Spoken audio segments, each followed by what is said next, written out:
Also, sorts of changes.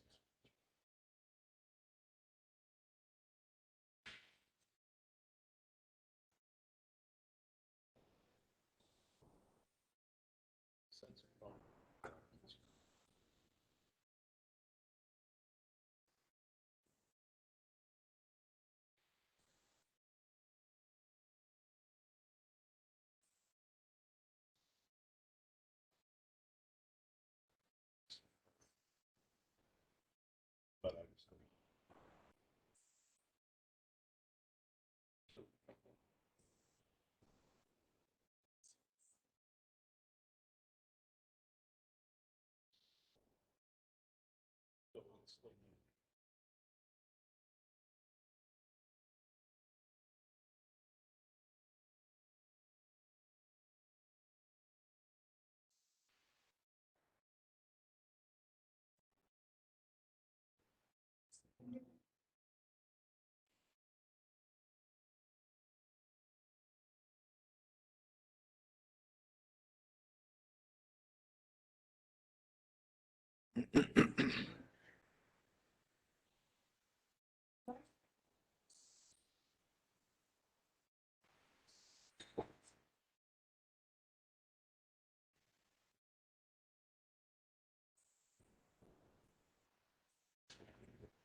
There's no hope. There's.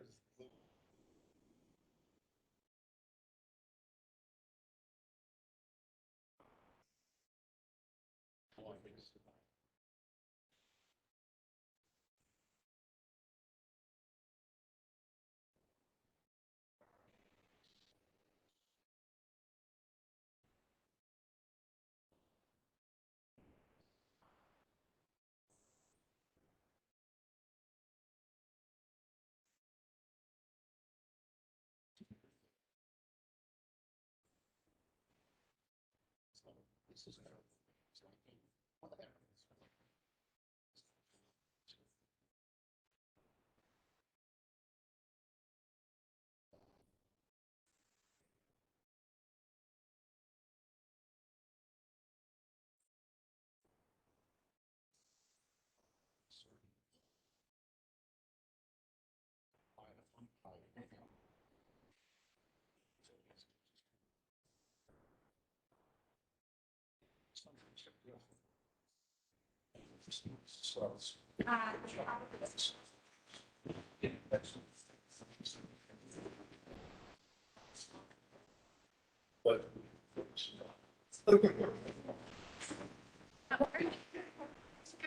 Sorry,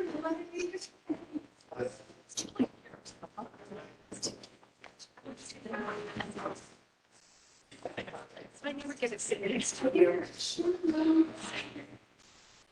Sit right here. Is this me?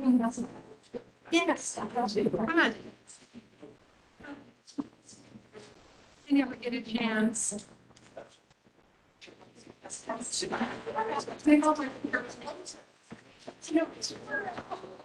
I never said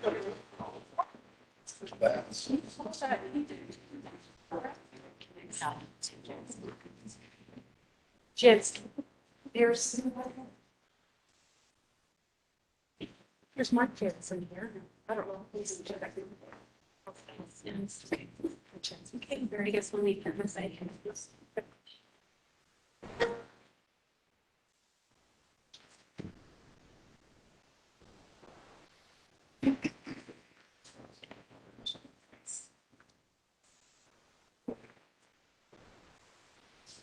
I'll put my back.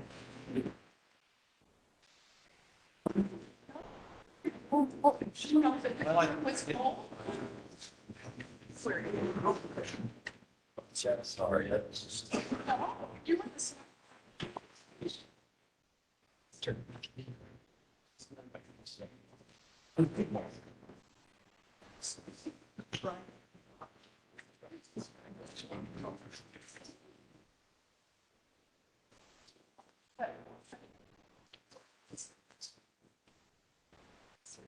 is on.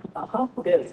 Thank you for being patient. We had a work meeting that ran a little long before this, so thank you for being patient. So we'll call this meeting to order. The October 12th board meeting. It's the right place here. We are going to have start off with our reverence finance and Kennedy. And then our board member Bryce is not here, so we're going to pass away. We need to see the pledge of allegiance. Thank you. Our Father in heaven, we're so very grateful for this opportunity we have to be here this evening in school board and being able to talk about the important issues that face our students and our families and the issues of the day that we're dealing with. We're grateful for our wonderful teachers for their desires to work hard, for our students who are excited to learn, and for our parents who support us in these activities.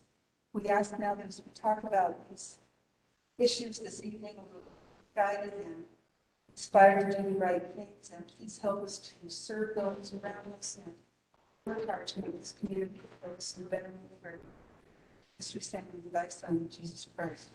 Amen.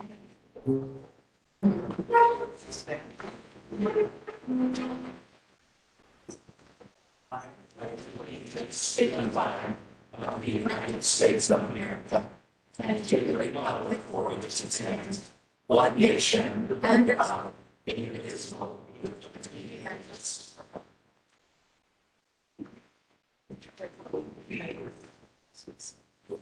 Okay, I'm going to turn the time over to Tiffany Summers for our recognitions tonight. Oh, yes.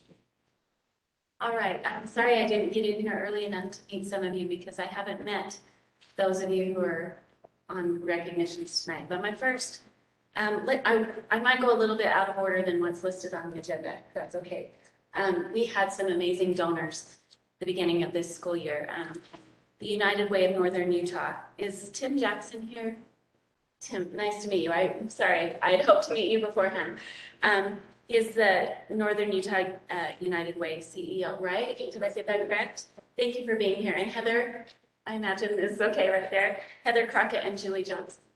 Thank you for being here tonight for the United Way.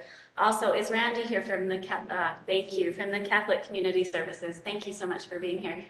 Does everyone, would you like them to stand so you can see who they are, right? Would you please stand up? Thank you so much. I'll go into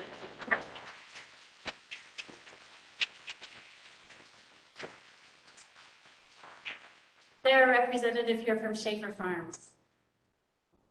Okay, and the last one, Members First Credit Union.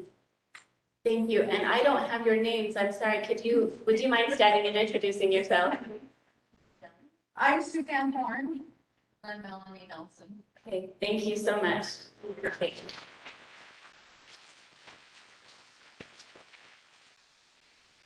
Fox Elder School District Board of Education and Leadership Team would like to give you all of those four companies,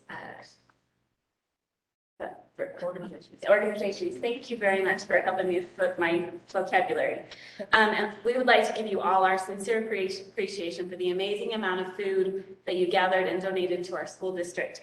I know that United Way and Catholic Community Services got together and donated 7 pallets of food. That's 5,400 meals in a bag that they were able to get for us, which equaled about just a little over $12,000 for our school district. Thank you so much.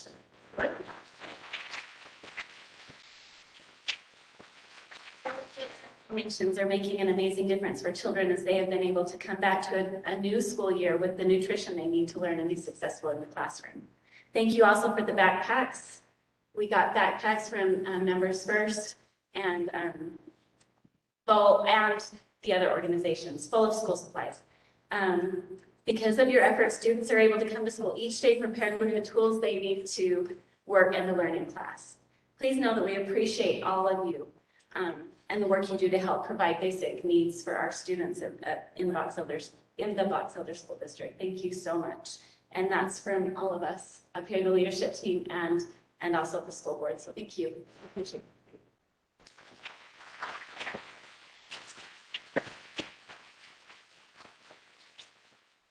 Now is Mr. Brett Cragen here tonight? Oh, I was hoping he could be here. I'm just going to read his letter to you, and that'll explain why we're honoring and recognizing him. Mr. Brett Cragen has recently received the local Veterans of Foreign Wars 2020-2021 Middle School Teacher of the Year Award. This is truly an outstanding recognition, and we want him to know that we appreciate all he does for the students at Box Elder Middle School. Mr. Cragen is a social studies teacher at Box Elder Middle. He has been recognized for being committed to teaching Americanism, patriotism, and citizenship to his students. The time and effort he has given to find unique and memorable learning experiences for his students has given them powerful life learning lessons. He organized a trip to Washington, D.C. for a big group of his middle school students that, without taking too much time, really was a life-changing experience for those students as they attended the different memorials and talked about the veterans that served in those wars. He continually sets an important example to his students and his community as he finds opportunities to serve our nation's veterans. He volunteers at veterans funeral services, whether he's the chauffeur or in whatever way they need help. He also has been the featured vocalist at patriotic celebrations in his community.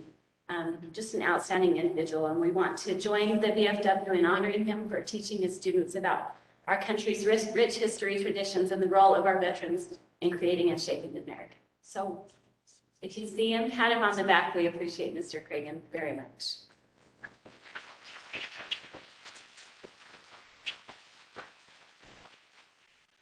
Okay, our last recognition tonight, just real quick, Bear River High School, and I was asked about Box Elder High School. I talked to Mr. Coach Peterson from Box Elder High School, and the 5A results just haven't come out yet. So I imagine next month we'll be honoring Box Elder High School students as well. But there are 7 fall sports that are recognized by the Utah High Schools Activity Association. And out of those 7 sports, Bear River High School had 4 teams place with the championship in academics. And so that's 4 out of 7 came from Bear River High School, which is amazing. We're so proud of those students. The cumulative GPAs for the cross-country boys team was a 3.885. That was first in our region. Bear River High School's girls cross-country, this GPA is amazing. A cumulative of 3.966. Girls soccer was 3.9 and girls tennis is 3.987. So these are outstanding athletes that are also outstanding academics. Anyway, congratulations to them.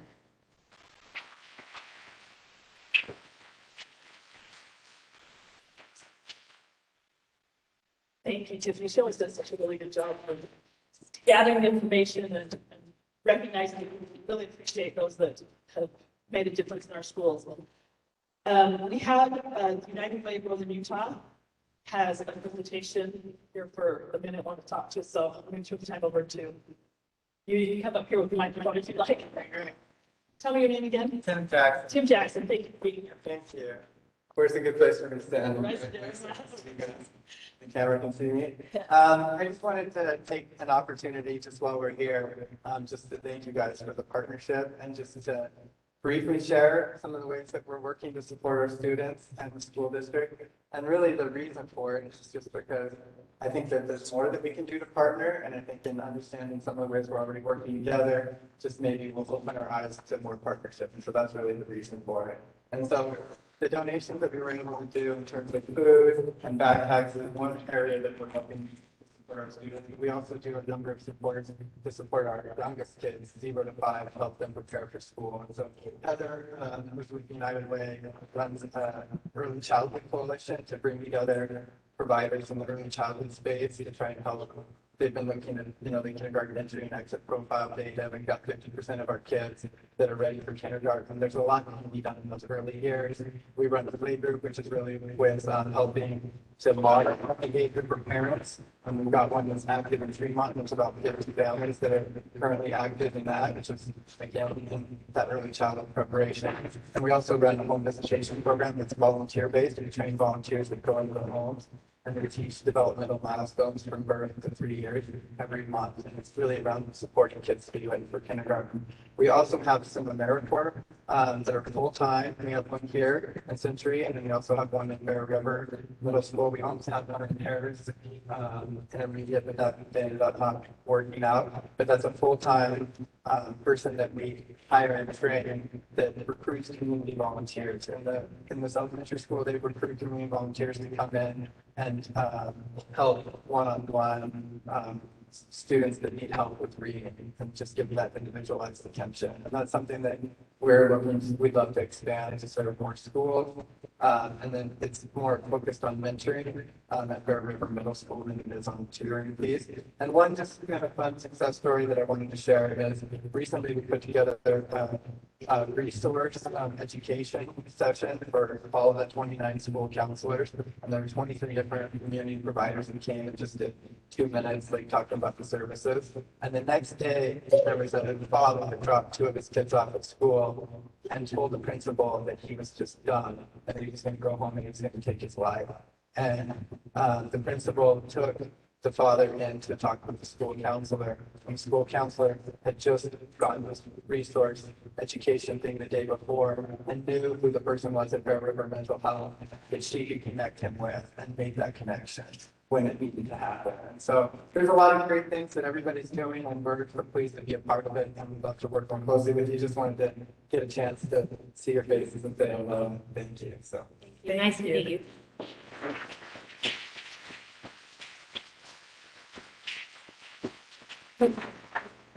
Thank you very much. That's a good program. You're making a difference. So thank you. All right. Walmart, we're all just excited to have them come. This is so exciting. So we're going to turn the time over to them. They always work some fantastic grants. So thank you, everybody, first of all, for allowing us to be here with you guys tonight and for taking valuable time out of your meeting to let us share with you. And really, we come out here because we want to appreciate you guys. I mean, I got to tell you, just sitting here for the first few minutes, listening to all the amazing things that this group of educators and this board has accomplished with the students in our community is just overwhelmingly amazing. I mean, in a small town, you just don't expect to hear such amazing things. And we got here a little bit early and were able to talk with one of your educators about the amazing accomplishment they had, world champions in a robotics competition. I mean, it's just one after the other, and that's outstanding achievement. So thank you for all that you do. You really, truly are amazing. And honestly, we appreciate the work you guys do. I know this last couple of years, year and a half, has been probably one of the biggest challenges for most of us in our lives. I think most of us have never experienced a pandemic before. And like you guys, we're essential workers too. We're in the workplace the whole time, dealing with it, trying to work our way through it. You guys had an even bigger challenge though, I think, because you were in the workplace and then you were out of the workplace and then your students were there, they weren't there. You're trying to connect with them through, electronic means. And that is a huge challenge to maintain that level of learning and that level of interest. So we salute you guys and what you guys have been through and what you've done and how you've been able to continue that great academic growth with the students, even through all of those challenges. So again, I have 2 of my peers here. These are 2 of our awesome leaders at the distribution center, one of which has 2 amazing, beautiful daughters right up here in front who happen to go to this school that we are here tonight. And so it's just a word or 2 that he wants to say as well, just as a parent of students in this school and the Box Elder School District. Thank you. So yeah, I've got my 2 daughters here. My son was here last year. He's at BCY this year. Walking with is one of those things I think that some of this money goes to, which is pretty awesome. So just want to appreciate all of you and say how awesome the school district is and I know this money go to, that's for sure. So unfortunately, like a lot of things, budgets keep getting shifted and adjusted, and ours has as well, but we still feel that the school district is the most important part of that budget, and we still continue to give the majority of our funding to the school district to help continue with where the real work begins, because it really does begin with our kids. We reap the reward down the road several years later, but we know it really starts here. And bottom line is, a lot of the kids in these schools are parents at our company. And so it does matter. It matters in a lot of ways to us. And it is very important, and it definitely makes a difference.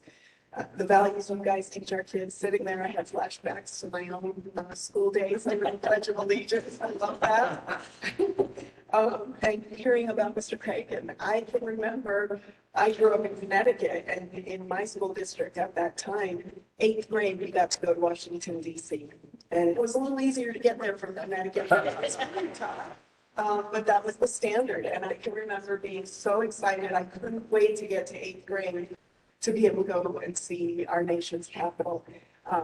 Luckily for me, I got to see it many times living on the East Coast for a lot of years, but I will tell you, nothing compares to that first time in 8th grade when our teachers and our educators put together that field trip for the 8th graders to go and tour the Capitol and see all the monuments. And even in my little bit more mature years, I remember that vividly. That memory has stuck with me, and I know it sticks with his students as well. So kudos to him for being such a great leader and doing something so amazing. So again, thank you all. I don't want to take any more of your time. We're going to take a picture. Perfect. I'm going to put the microphone down now so I can stop talking. We'll move our board president, so she can set. I'm doing that. These guys don't know. I really it's coming so bad. Do you want me to take it?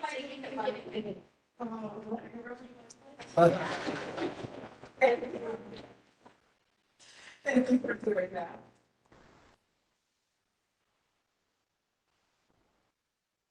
Oh, so cute.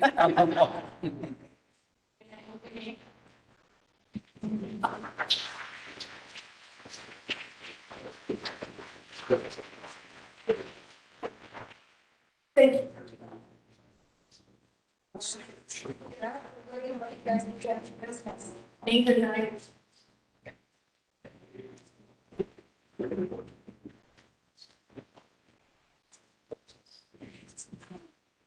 Okay, wow. As always, it's good to start off a board meeting with some good news, right? Very appreciative of all that, those that came. All right, we're down to the point where we need an approval of the agenda. Approve the agenda, and I would just maybe make one if he's just back, if we could move this item. Sure. Yeah, so his is, okay, yeah. Be flexible on We'll be flexible on our information items. Okay, so we have a motion by Karen and a second by Wade to approve the agenda. All in favor, please say aye. Aye. Put your football running on. Those are thank you notes. Okay, so we have an approval of the agenda. So our first thing, we have public comment. We have two people for public comment. Let me read our public comment statement. So the floor is open at this time for any residents of Box Elder County to address the Board of Education on items pertaining to education and/or the operation of the school district. Participants will be given the opportunity to address the board in the order in which they have signed up. Individual presentations during this segment of the meeting are restricted to a maximum of 3 minutes. Group presentations are restricted to a maximum of 6 minutes. When possible, response to the questions or comments will be provided at this time. If additional study is needed to respond adequately to the questions or comments, the residents will receive a written response as soon as possible. The written response will be read publicly at the next regular meeting of the Board of Education. Due to the rights and privacy of the employees of the district, the Board of Education will not discuss specific employee appointments, employment, or performance at this time. Questions and complaints or charges against particular employees are referred to the superintendent for action consistent with law and/or policy. Okay. So we have two people, Michelle Bowden and Robin Smith. So if you want to go in that order and You can use the microphone here when you come up.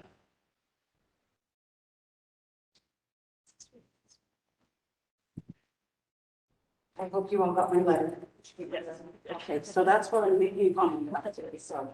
Anyway, thank you, Karen, for inviting me to address you for just a second. So, we are seeing increasingly amounts of teacher burnout.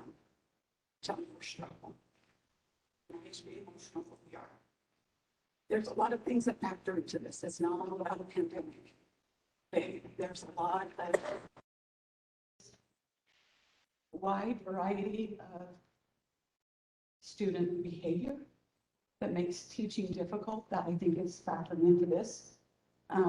Last year in negotiations, in understanding with the district and the restriction, and you can reference that, it's a policy, I won't go there, but we want to work together and try to identify some of these extreme behaviors. Now, I want to just tell you, I'm grateful for the opportunity to teach.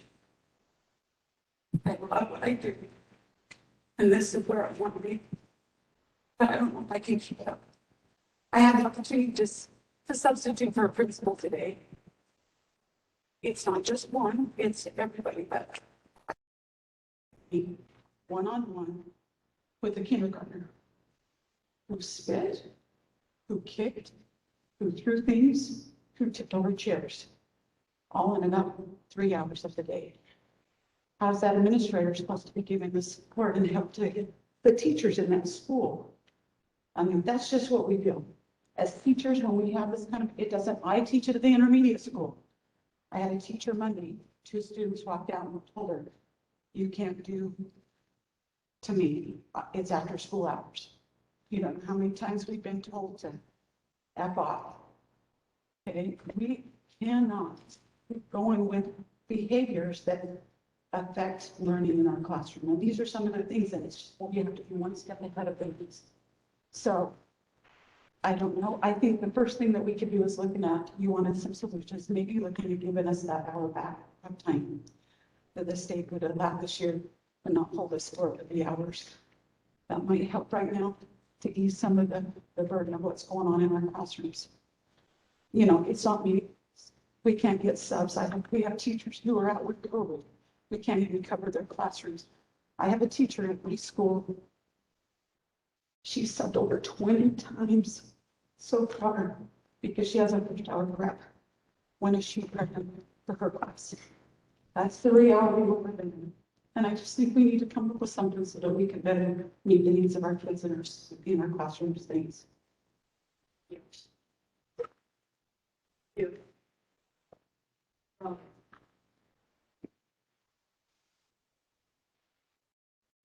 Just get in from what was said. So I am BEA president this year. I've received a variety of emails from teachers, and they're kind of sad. I think you guys got a letter from one of them that was highly disheartened, and he was very eloquent in stating his concern. And that was middle school. I had an elementary. I've had a couple of them that one gal just said, I go to bed crying every night. She is just the responsibility that they feel. We work in a great district. You know that. I know that. The superintendent knows that. We have teachers that want these kids to be successful. But there is so much that we have to be in charge of. We're in charge of their attendance. We're in charge of their behavior. We're in charge of making sure they pass all those wonderful tests. We're in charge of making sure they get up onto the reading level. Let me tell you, we had our first dribbles. We had great parents during COVID, and we have some kids that are rocking it. But we had some parents that were just maintaining, and their kids are, so we do reds and yellows, and greens and blues. We have greens and blues, and we have reds. You don't have those.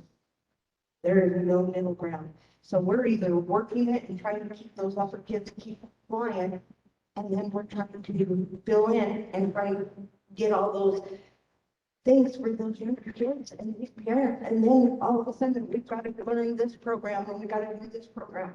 And the teachers are just like, you know what? Trust us that we love these kids as much as you do. Let us do our jobs. We can't have 30 kids in the classroom, guys, anymore. I know we're gonna look at numbers, and I know that teachers cost money. But when you get 30 kids that are like this little guy, we're not teachers anymore. We are maintainers. I've never had to clear a room till last year. And now it's the common thing, clear your room. And this kid, I mean, it takes away from our teaching time.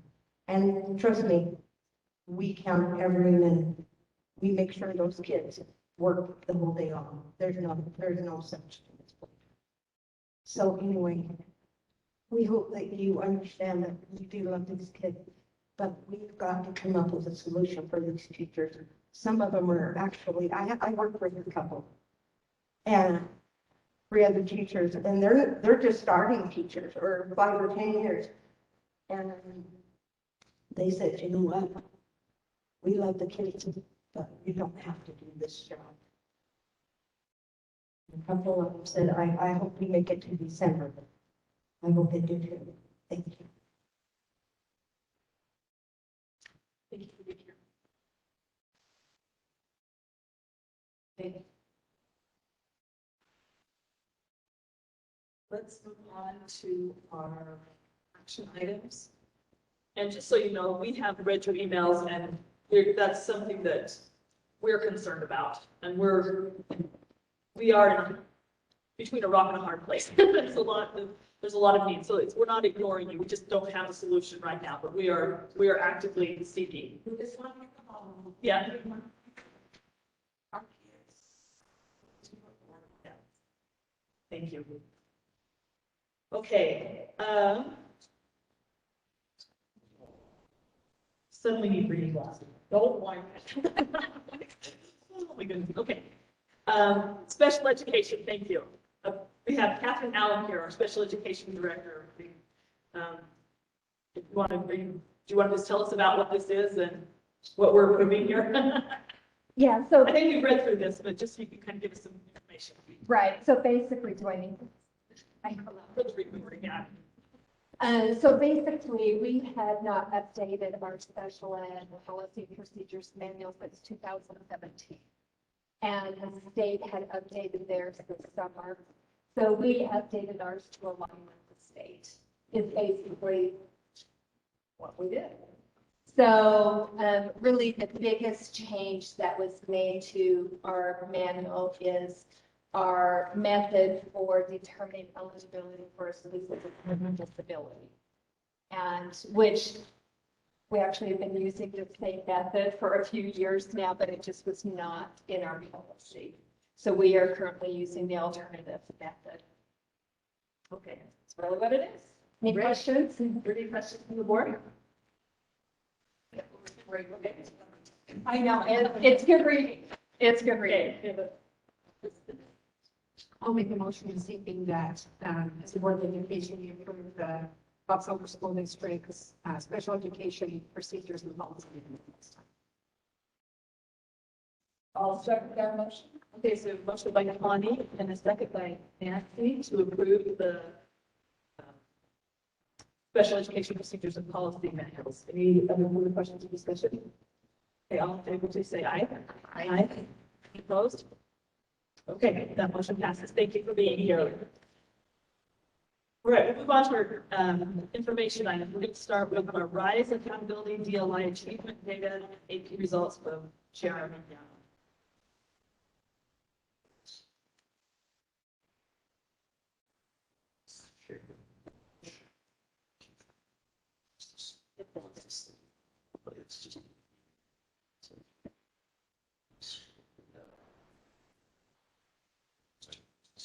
Okay. Oh, actually, no, I need my personal stuff. Slides in there.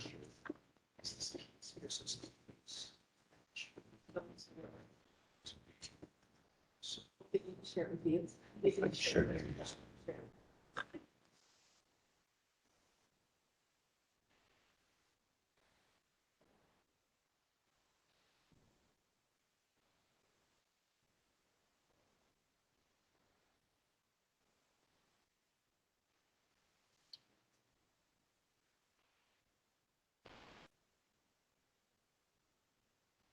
I added a little bit of information to what I had sent you before.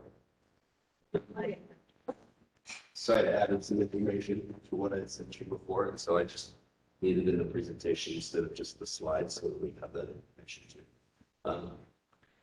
So yeah, I'm going to talk about the results from the AP test from last year, as well as RISE and some historical RISE data. That looks at October school district and the state. We can kind of look over those things.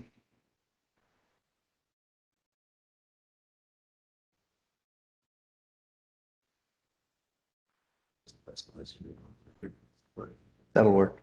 Okay. All right, go ahead. So with the past year, we've had 342 students take an AP exam. So that doesn't mean that somebody were enrolled in a class, that's when they took the test.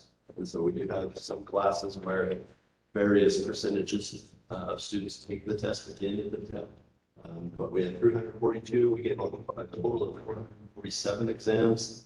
We do advanced one. So we had an overall pass rate of 57% on those. So 3, 4, 5 passes on those. The difference there, so these numbers here don't all add all up to 342 because they have multiple students take multiple tests. The same with the difference of number of exams and number of AP students. So 47 students in 50 exams, so there was more than one that got a 1, or one student got more than 1. Can I ask a quick question? Because I just kind of got through that took AP exams. And is the pass rate still 3, or some classes it's 4 now, or is it dependent on? Some are 4. Some are 4. So is this pass rate, like, are those the 3s or 1s that are in classes that includes a pass, or do we just not know for sure? Yeah, I haven't broken it down by those specific ones. It's just an overall general. I was just curious about that because that was new. That's true. So here's kind of our AP participation over time. As we look, and I had 1 year for sake of space, I took off 2015. That was probably our highest year ever, 2015 for exams, and not students. Our students were lower there, but we gave more exams that year. But as we look, we have a trending upward in number of students, and recently a number of tests. One thing to consider or think about is that last year our Spanish ELI started taking the AP test, and this year both Spanish and Chinese took the AP test. And so that's an addition of about 60 students who aren't traditional AP takers in a sense. And so if you were to take those 60 students out, we really are pretty comparable with the 18, 19 years. And so it's kind of flattened out a little bit. And again, as we talk, I think I mentioned this last year when I presented this data, we really see a trend in secondary schools to move to concurrent enrollment as opposed to AP. And so we've kind of flatlined a little bit, and this is one that we see these last 2 years, we kind of really attributed to DLI. So here we have the scores broken down by exam. So 1, 2, 3, 4s, 5s. And the pass rate you can see is included in the side for each of those.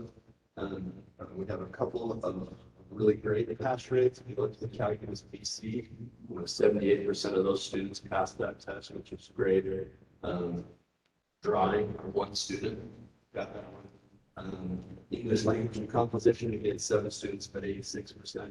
One thing that's important to see here on the Chinese language and culture, I broke that out by those that were specific to the DLI, which in this case that's everybody. Everybody who took that test was a DLI student. And so we have an 87% pass rate for Chinese DLI, which is fantastic. Amazing. Amazing. Even more amazing is the pass rate for Utah. Last year for 9th graders taking a test, which is what these students were, was 46%. And so really some great work and great accomplishment from our Chinese program in the first cohort. Also, here's the second half of those.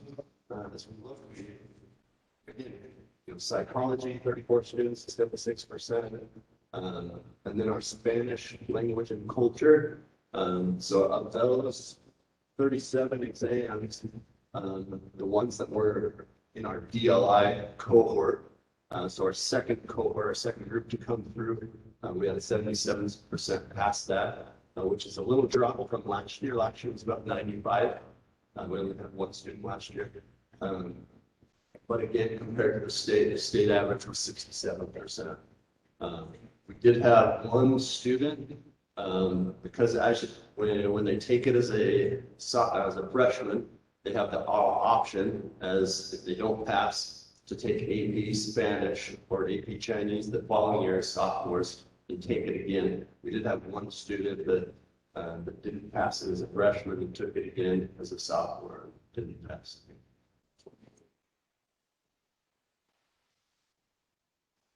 Any questions on our AP data? Okay. And really, this data right here is also the DLI data that I was going to share tonight too. Is essentially our pass rate, but something to be really excited about and celebrate in those programs. Okay, the other component for tonight is RISE data. So this past year, they included what's called Opportunity to Learn survey questions throughout the state. So these were given usually in conjunction with the math RISE test. The students were able to answer questions on this. It's a little hard to see up here. It was hopefully easier to see in what I sent you before. But essentially, these are just questions about the impact of the pandemic and remote learning on students last year. Their access to technology, their access to teachers.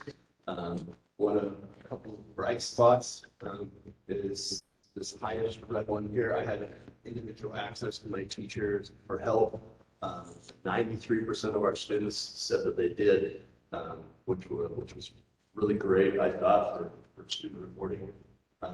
Satisfied with my learning this year, 88% of our students said that they were satisfied, which is also a great thing. A couple of things that we noticed just demographically about our area. We have a lot more students sharing technology at home than maybe the rest of the state, with nearly 70% of our kids as opposed to maybe the state. But overall, quite positive responses there. So as we break down proficiency by grade, we have our state average and then the rest. Our box elder average going through each grade, taking the RISE test. This is just the language arts portion of those tests. See kind of where we're at. It kind of tracks. You can see as tests, some tests are lower, fourth grade in particular, and really all the categories is lower. We're not really sure why that is. We've done a little bit of work with our elementary principals to see where they're at and what they need to move forward, but that was kind of the one interesting spot, or our biggest gap that we've noticed. But then also really just 7th and 8th grade across the board in all subject areas, we were higher than the state average, which there's a couple of things. We have some theories behind why that might be, and our middle school model and when they moved from elementary to the intermediate school as opposed to other places in the states and things like that. But overall, we're comparable with the state. And then proficiency over time, the language arts, let's see, again, kind of a mirroring of the state, a drop. There's a gap between 19 and 20 because we didn't take the RISE test into 2020. And then 2021, we can kind of see that drop, which we anticipate from the effects of COVID-19.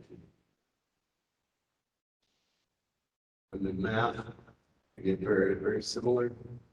7th and 8th grade, quite a bit higher. The 6th grade math test must be hard. I guess I'm not really sure. There's students that are currently throughout the state struggle with that one. Over time as well, less of an impact in our district in the math test. Jeremy, sixth grade is where they make a change, that carries. For us, yes. So in our district, we moved from elementary to secondary in terms of what their school experience looks like. You know, moving classes, having lockers, lots of teachers, and not as opposed to just one. And we're unique from the majority of the state that way. Most of the state goes K-6 in an elementary building. No, I get their curriculum change, that right, Carrie, very well.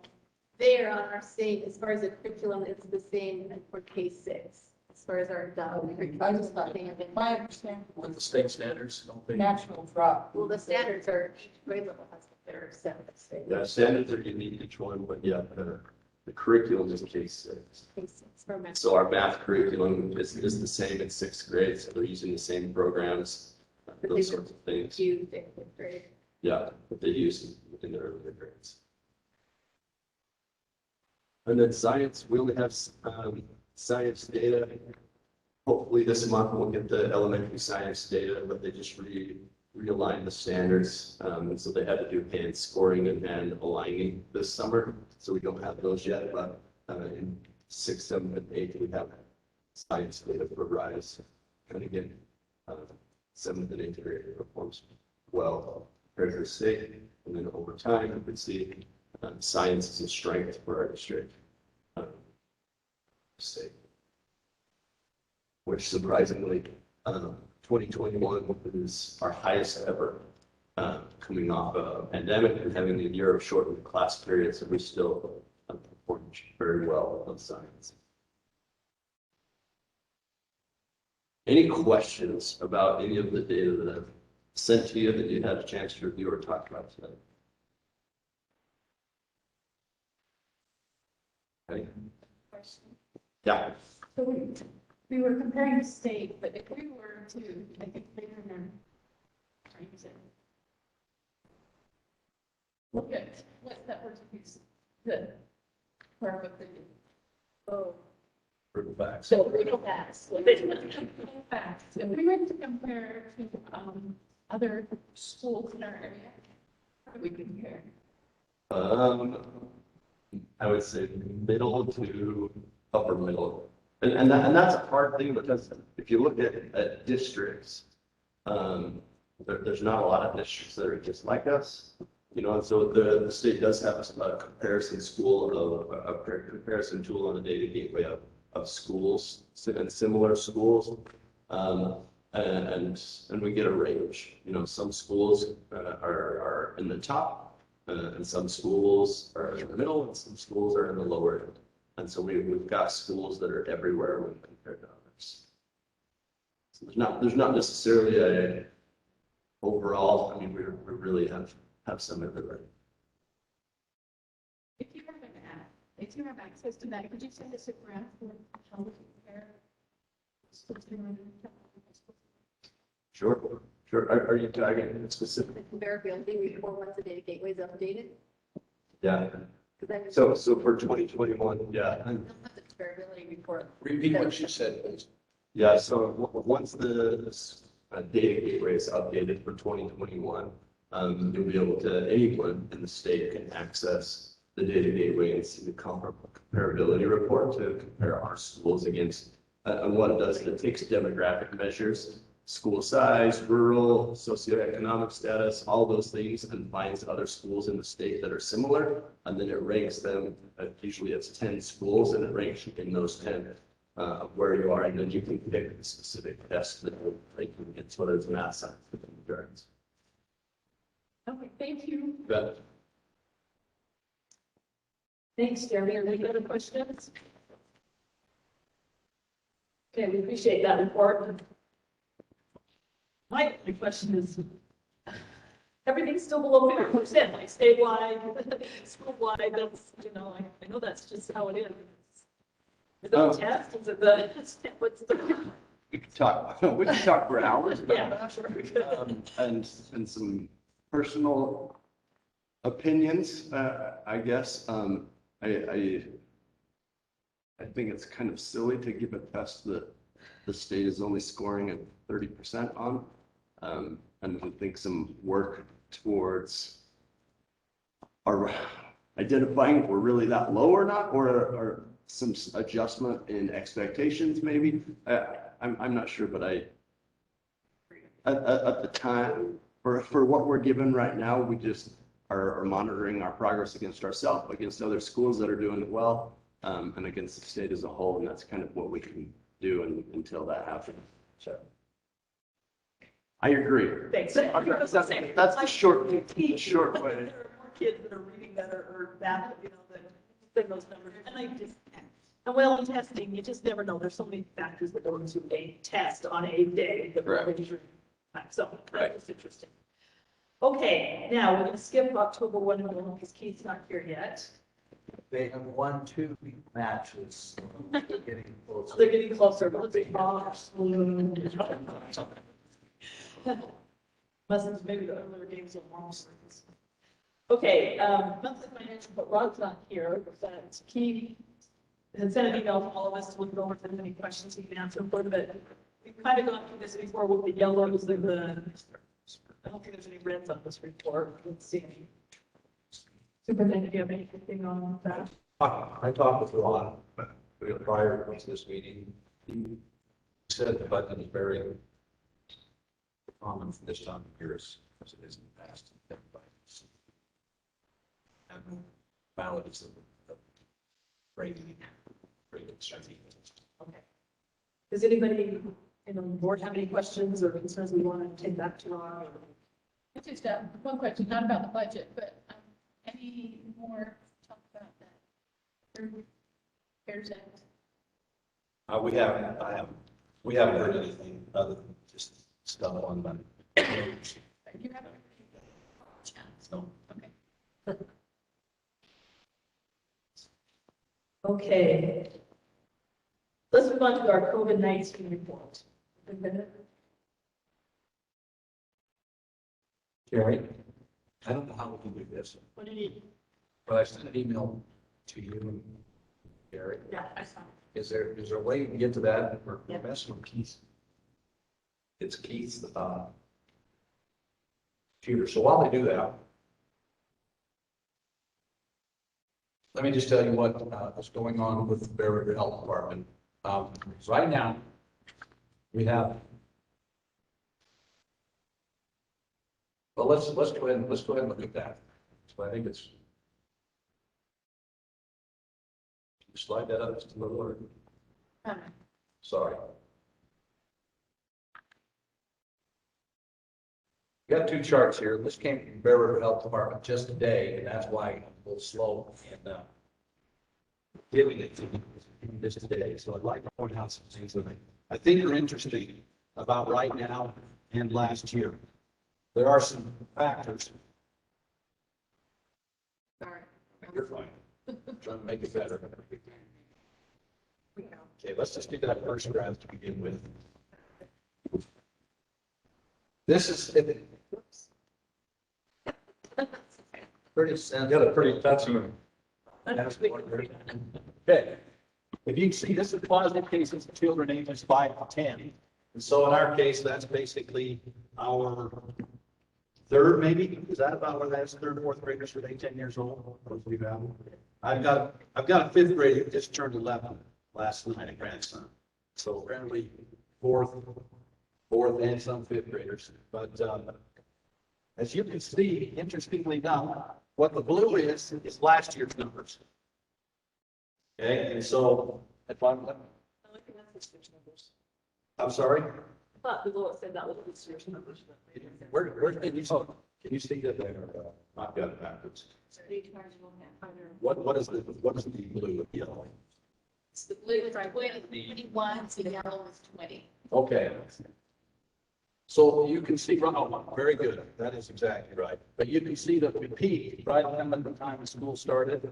And that's the numbers right now, but they are going down. There's a lot of debate, a lot of discussion. I heard about 2 or 3 weeks ago that the models showed around Thanksgiving, things will really taper off. Is that because of, that's about the same time the vaccine comes out. That's the same time that, that many kids are getting it. I think there's a problem. I'll be honest with you. A lot of kids are not, a lot of parents are not having their kids tested. They think they know they have it. they're just keeping them home. We talked a lot, with the association. There's a lot of absences. And I think anytime anybody has a sniffle, sore throat, a headache, a lot of times people aren't getting tested, but they keep them home until they're past that. But as you can see though, I'm sorry. I didn't hear what you said. Is this just our county? This is, I believe this is the Bear River Health Department. Bear River Health Department. So 3 counties. And did you clarify, is the blue this year or last year? The blue, it's 21. Thank you. And so you can see that it's going down, where last year, as we got further into school and it got colder, it went up. So, it's really kind of contradictory. And I think the reason for it being is that last year, during like the flu season, like the cold season, it went down and we didn't have anything, we had masks, but we didn't have anything else to intervene. And now we have the vaccine and a lot of these interventions we're doing. So let's look at the 5 to 17-year-olds, please, Mr. Allen. Hey, this could be trickly up front. Whoops. That's good. That's good. That's better. Oh, good, right there. Don't touch it. And interestingly enough, the same thing is happening in this age group as well. You can see that we started, September 8th to 14th, we peaked, and every week since then, we're starting to go down. And last year, it went up. So in my thinking, that is pretty darn good news, the way it looks. And if the models hold out, and that's been, don't quote me on that, but I know that was one of the things they talked about 3 weeks ago. They thought Thanksgiving looked like it's going to go down. Could you now slide up to the next one? Slide down. Never understood. When you scroll, if you're scrolling up or down. Just a little bit further. You go a little bit further, I'd like to. No, go this way. Bring the top of that chart. If you could. The top of the chart? Just barely. Well, let's start right now. Stay right there for a second. Okay. This is the local health district. So Tri-County, that's Vernal and Duchesne, that area. Central Utah, Southwest Utah, Southeast Utah, Utah County. And this is us with the Bear River Health Department. And so as you look at it, this is children who has at least 1 dose. Should have a pointer. I think. Oh, my head. There, I get you more, don't get more lines. That's good. That'll work. Children have 1 dose, the percent of children who got at least 1 dose, that's the percent. This is the number, the percent. Children who are fully vaccinated, percent of children who are fully vaccinated. And then the last one is the percent increase of number of children who are fully vaccinated from last week. So that's just how much it's gone up. But as you can see, in the Bear River Health Department, and that's us, that's Cache County and Logan School District, Cache District, Logan School District, and Ridge. You can see that we sit at about 50%, and with all the numbers we're showing right now, we actually are the highest in that group. Down below, Salt Lake County, some of those are up in the higher 50s. So I think it shows that would be part of the reason that if we're vaccinated, that's part of the reason they think that things are going down. And you've probably seen on TV as well as I have, that they think they're coming to the, is it the FDA? I don't know why that suddenly did the summer, but it is CDC, the FDA, and they're going to approve, they'll look at approving I believe Pfizer and one other vaccine for 5-year-olds to 11, right? Is that what it is? And, and they, pretty strong feelings. I've heard they're going to give like 1/3 as much as they gave to adults. So, that's some hopefulness.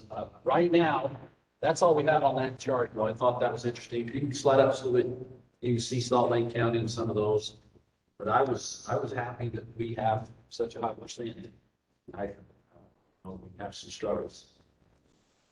Right now, we have 2 interventions in place, and I think the board knows of those. One of them is, it's called Test to Stay for School.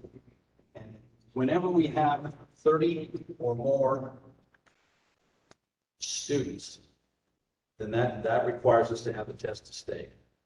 And what that means is that we would alert everybody and ask them to go take a test at one of the sites that we have, either at Box Elder or at Bear River. The other intervention we have is test to stay in the classroom. And that's when there's three or more, whether it's adults and students or just adults, adults, or just the students. It's the combination of both that we would do a test to stay in the classroom. Last week, we had a lot of discussion with the health department, and the feeling is that when you do test to stay in the classroom, that's a micro intervention. And so if we test to stay in the classroom, and let's say there had to be at least 3, well, then we also find 1 or 2 more, so there was 5. Well, those are requested to stay home, so we're not using the numbers in the test to stay in the classroom to add to the test to stay in the school. And so that's referred to as a macro intervention.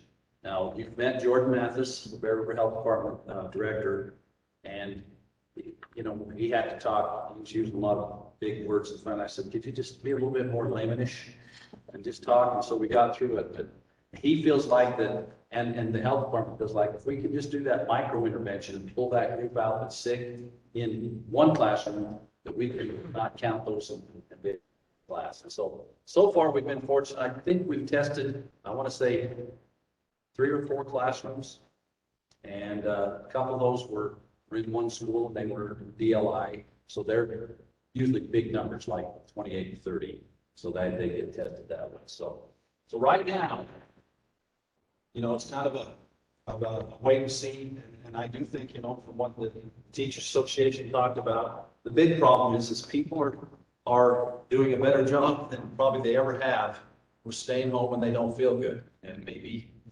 to the nth degree, which is causing, a lot of kids to be gone. And then also, if the teachers don't feel good, a lot of teachers are staying home because that's what we're asking them to do. Well, it's causing the next problem, which is we don't have a lot of substitutes. And I've seen a lot of information, you saw the jobs report come out lately. One of the things that I think it was in that KSL report that I sent to you, and then also had an interesting conversation with Keith Macon. His own son is going to BYU, and his son was subbing for Alpine School District as one of his ways to get through school. Well, back in, do I get the number right? In 2019, is that when we shut down? It was 2020. Okay. When we shut down for March, April, and May, the federal government provided money for, everybody, aides, for food service workers, for bus drivers, for everybody that worked for the school district, but they did not supply the money for substitutes.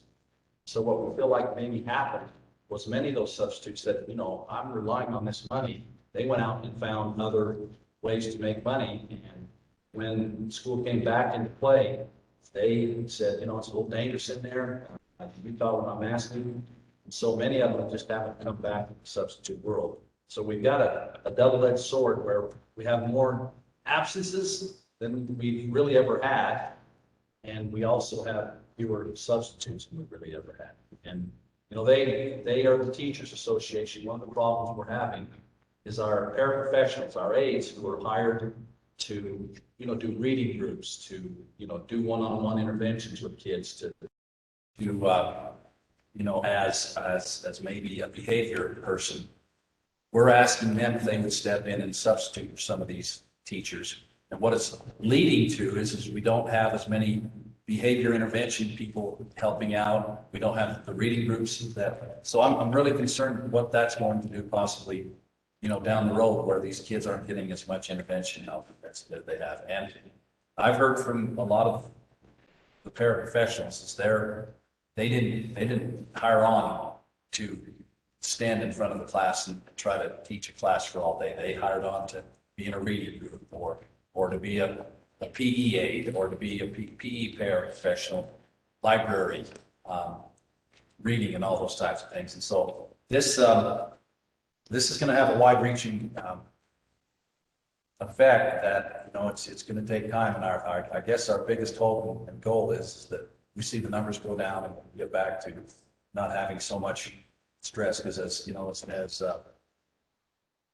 Mrs. Bowden talked about, many teachers are being asked to sub an awful lot. Now, I will let you know that they do get paid for that. They get, you know, a percentage of their daily rate, but without having your prep time, it does cause a lot of stress. So, I have to find out how to be able to do that. So, okay, yes, questions? How much pay substitute? I know a couple years ago, didn't we raise that? We've raised it in the last 2 years by $15. So if they have I think we have that on our webpage. Can you come up with that on the webpage, Barry? Do you remember where Keith showed that to us? Showed what? The substitute pay? I would say roughly it's about $100. Yes. And so, you know, if you figure 6.5 into 100, and we've been doing math from but it's less than $15 an hour. And most of our paraprofessionals make about 15 or 16. I think that's what it started at. So it's really not the hottest job, but it is a job where, you know, if you're in a situation where you want a little extra money and you like to be involved, you can be flexible, you know, if you want to take it free. So but it's not a ton, but we work through Kelly Services, and it's based out of Ogden, but we compete with teachers, with Cache Valley, with Weber, and with Davis. Ogden, I believe, uses another service, but Keith said, as you look at the statistics throughout the last 5 to 10 years using Kelly Services, we've always had a better fill rate than when we did it on our own. I don't know how long ago that's been that we did our own. Does anybody, Mary, you remember that? Anybody remember when we do it ourselves? Has that been a long time? Yeah, it's been about, I would say at least 4 or 5, yeah. somewhere around there. Kelly Services does, when somebody hires on, they get a couple of days of training, you know, just with the standard, you know, what to do, and it is tough to be a sub. I know as a teacher, it's darn tough to prepare for a sub, because you have to just provide the correct types of activities that a sub can do while they're filling in. I think right there, if you look, she went to employment. Yeah. Yep, substitute ESP right there. It's on the front page, employment substitute. There's the teachers, it's under Substitute employment. teachers. Right here. So that's what they get. So I don't know if that- long-term if that- sub gets 110. Is that screen fuzzy? Is it just me? Okay. It's just you. I was just There. wondering if we had, I don't know if we have any CARES Act money left, but if we were to increase that a little bit, would we be able to attract more subs to help our teachers? I mean, Yeah, you guys talked about is trying to. I think Keith's had a lot, you know, he's our HR person. They meet regularly, and they feel like it wouldn't make much effect. I mean, we'd have to do it substantially, probably $30, $40, and that wouldn't really be quite substantial. Just like today, I think I told you earlier, we had 71 substitutes. So just today alone, if we fill those up, 70 times 100, I believe is $7,000.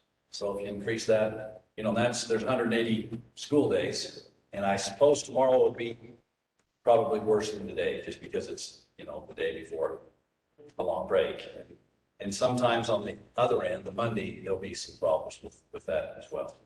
So, and Fridays and whatnot, we've made a firm commitment to try to cut back on some training, especially on key days. We had a big problem right before, that was last Friday, right before general conference, which I think is a big day. People leave on Fridays. We had 135 subs that day.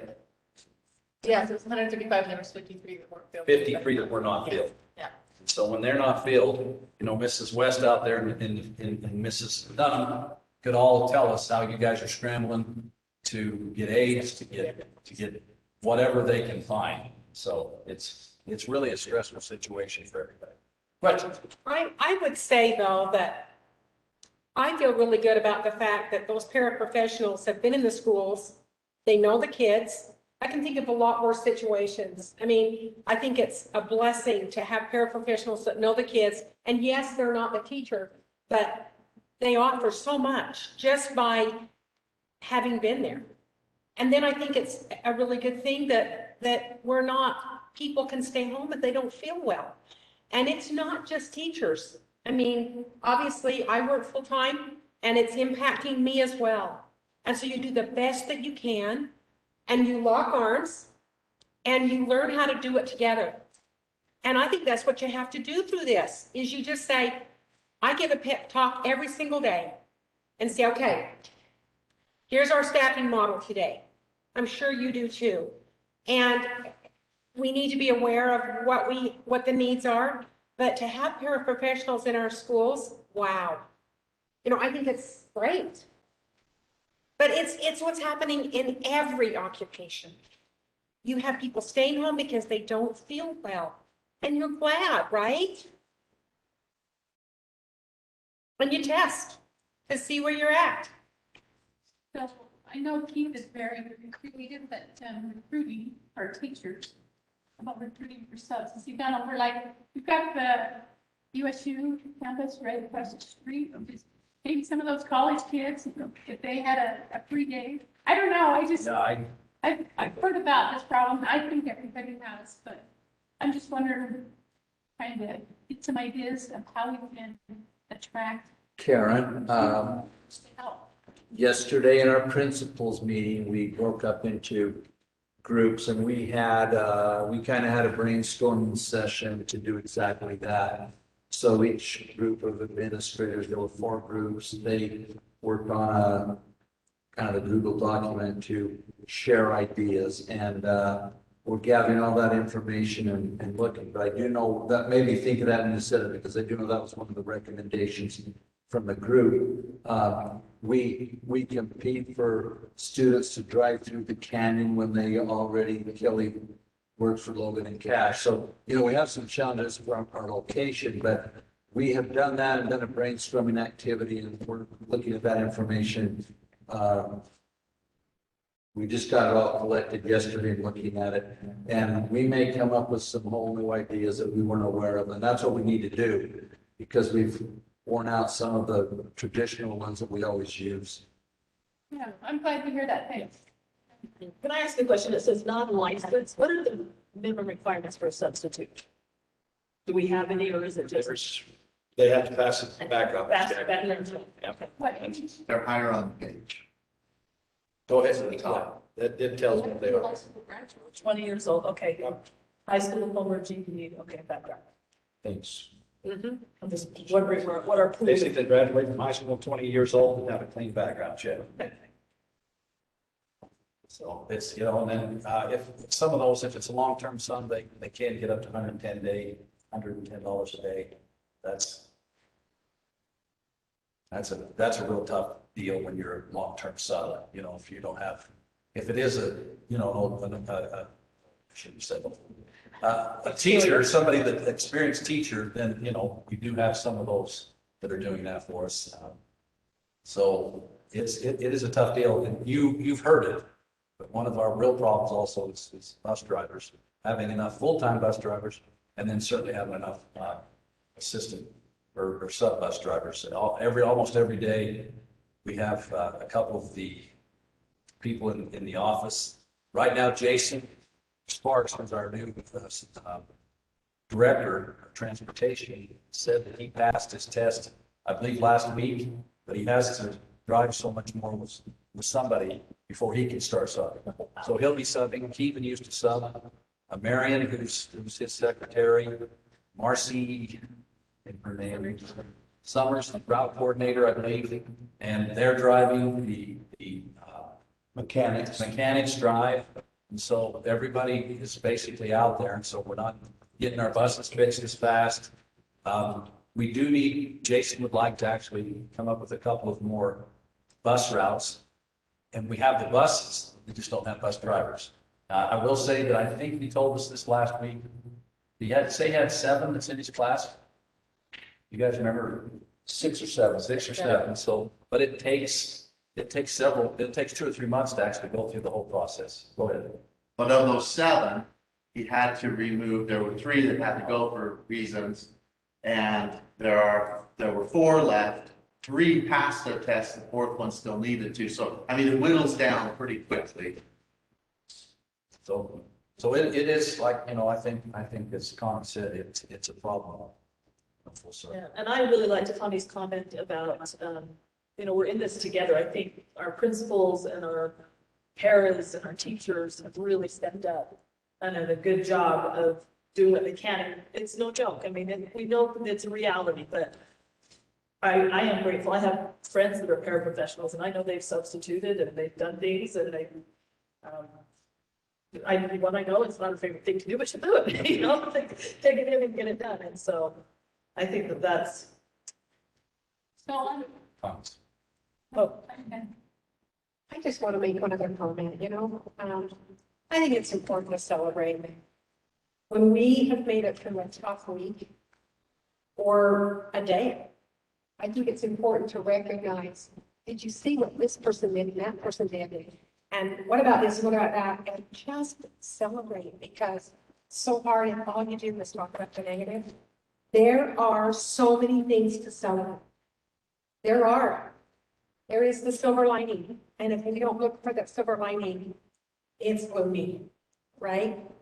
So I really think as we lock arms, regardless, those paraprofessionals, those cooks, everyone just joins together in trying to help those kids have a great education. I think we'll do it. We'll be okay. We just have to persevere every day and just be resilient. Like the superintendent has said, we need to be resilient as adults, for sure. I agree with Connie. We do need to be resilient, but I also believe that from the emails that I received, the phone calls, the CSL, is burnout is, I don't know if we can be resilient or way, but so I'm sure you guys have had discussions, and haven't been a part of those. Is there any talk of bringing back that one point?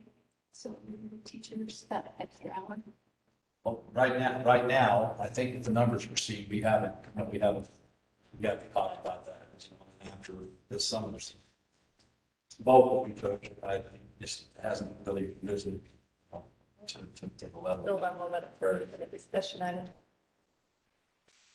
So do we have some kind of a standard that if it gets to that point, we reconsider that again? I'm just asking what you guys have talked about, so I'm sure you guys have many discussions about it, but when people are talking, I don't know what.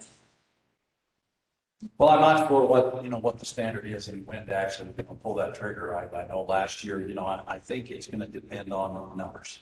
I think that's, I don't know exactly what the numbers are. But with the numbers that we saw, it looked like the rates were going down. So hopefully there'll be fewer people sick.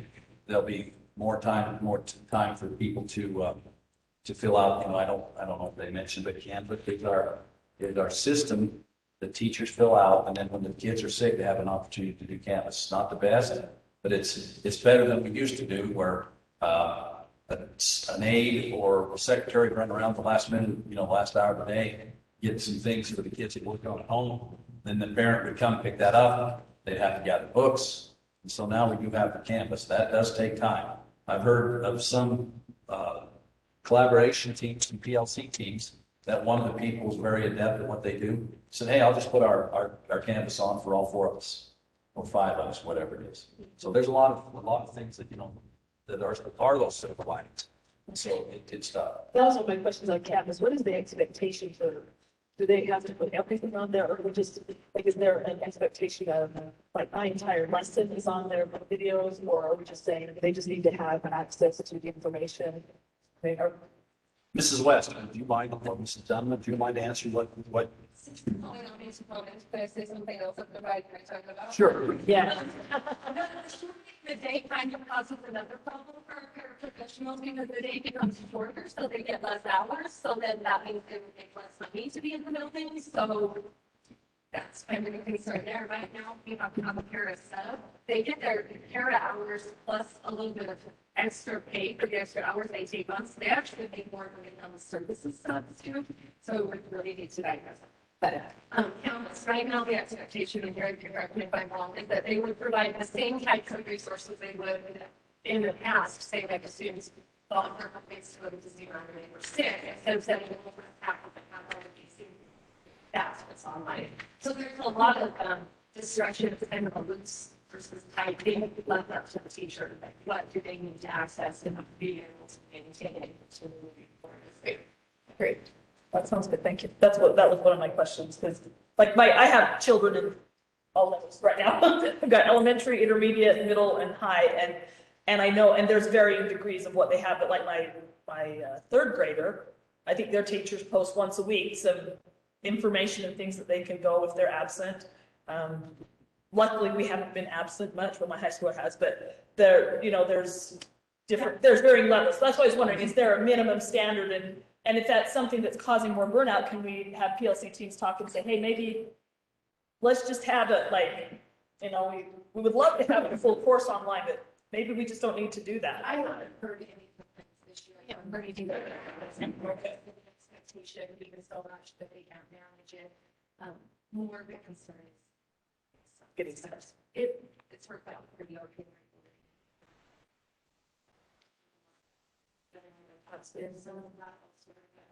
I think a portion of that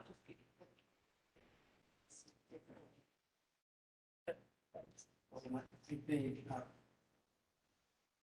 I think we have to do everything to support teachers and staff and help them any way we can, because I know it is stressful out there.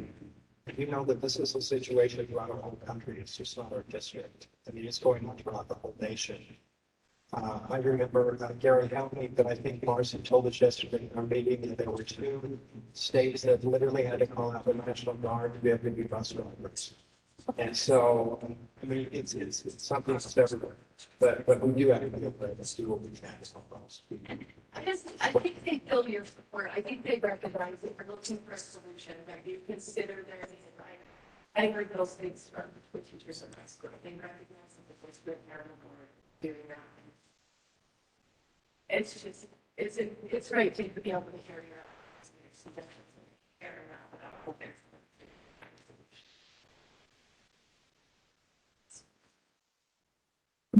Okay, do we have any other comments or questions about COVID? Not COVID, but, the implications. How about our superwomen? Thanks for coming. Do you have what are your observations from a student perspective of what's going on in school with absentees or substitutes or anything? Do you have anything to add? I'm so grateful that we live in a place where it hasn't affected us so much, and we were able to see in person this year or last year, I guess. So that's really it. We're so grateful for our teachers for adapting, and I think the only real change that everyone, that the students, as far as I know, was the schedule, because I'm working so hard, and it made it feel as well as that could be. So that's really all I have to say. Thanks. Oh, sorry. Okay, well, I think we're done with that discussion. I appreciate all the input, and I think maybe we can get some more as we track these numbers and see what's happening. Well, and it's not all COVID related. I think Sure. it's just burnout, and I think our students are having more, we talked about this in our earlier meeting. They need more emotional support. So I don't want to put it all in COVID. Yeah. Sure, there's a lot going on. That's true. Okay, so we're going to go to our policy review. We'll come back and get Keith one. I think he is not gonna make it. Oh, he's not going to make it? Okay. I just heard from him. So should we just do that then? Okay. So let's go to the October 1 count then. Who's going to? I do have, I think, actually, Robert and his team have a lot to do with the technical side of the October 1 count. Just FYI, I think the board has been around long enough.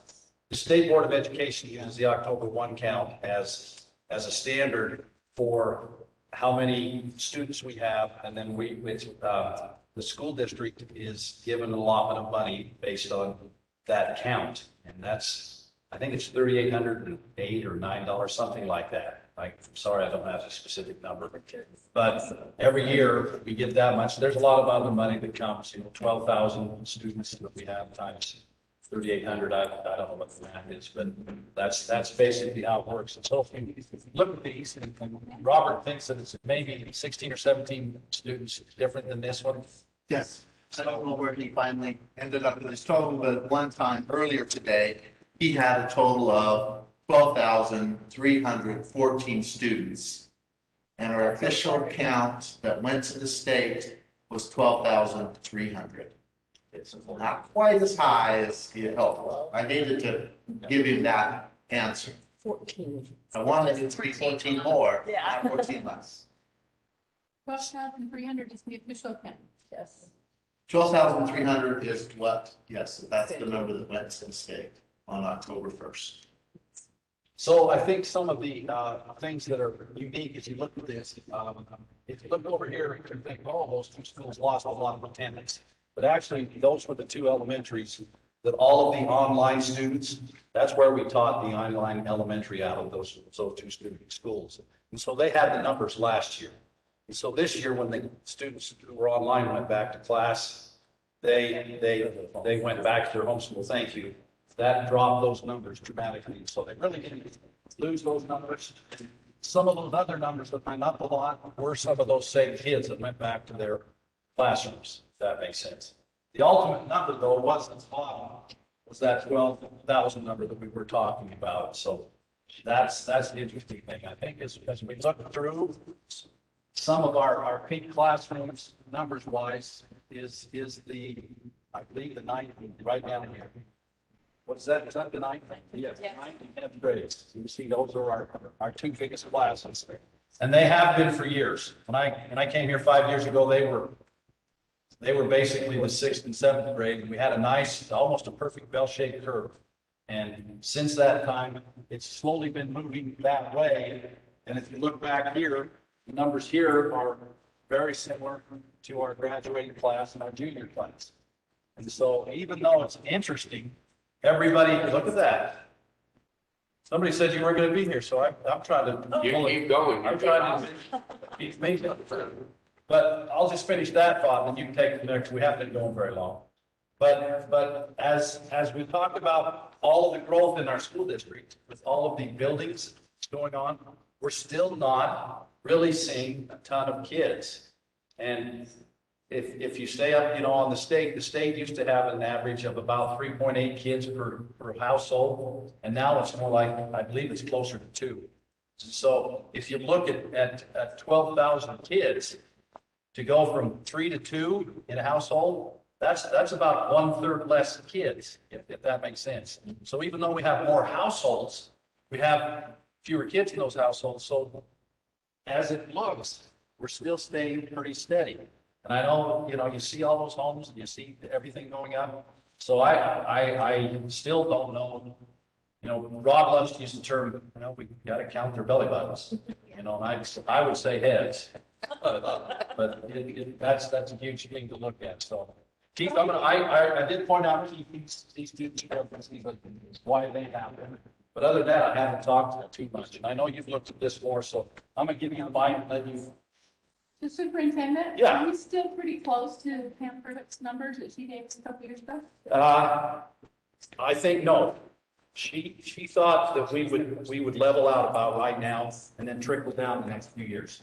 And so actually having more is off of her numbers. I'm assuming that when she did those numbers, of course, there wasn't the pandemic, there wasn't the really low interest rates, there wasn't virtual learning, virtual working. And so I think all those things have made it so people are moving out of the big cities.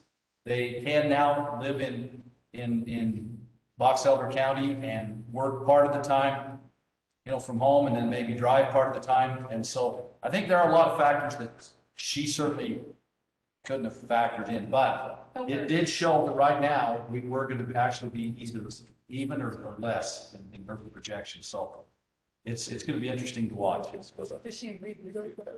I think she does that research every five years or so, and that was about 5 years, so I'll be curious to see. And I think she'd be hard pressed to hit the button, because places are growing so fast, and it's unbelievable, so that's a great question. So I just like to point out two things that interest. One is discovery of 104.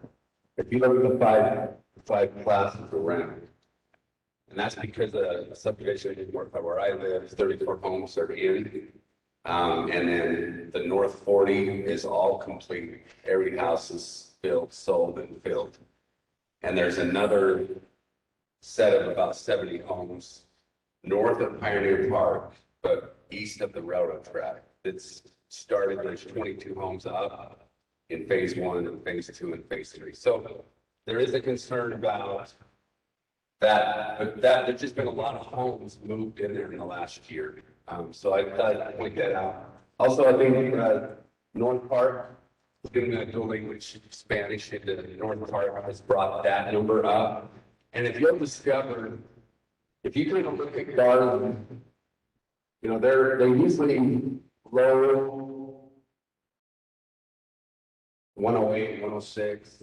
Look at Lake Dean, 90s, 102, 103.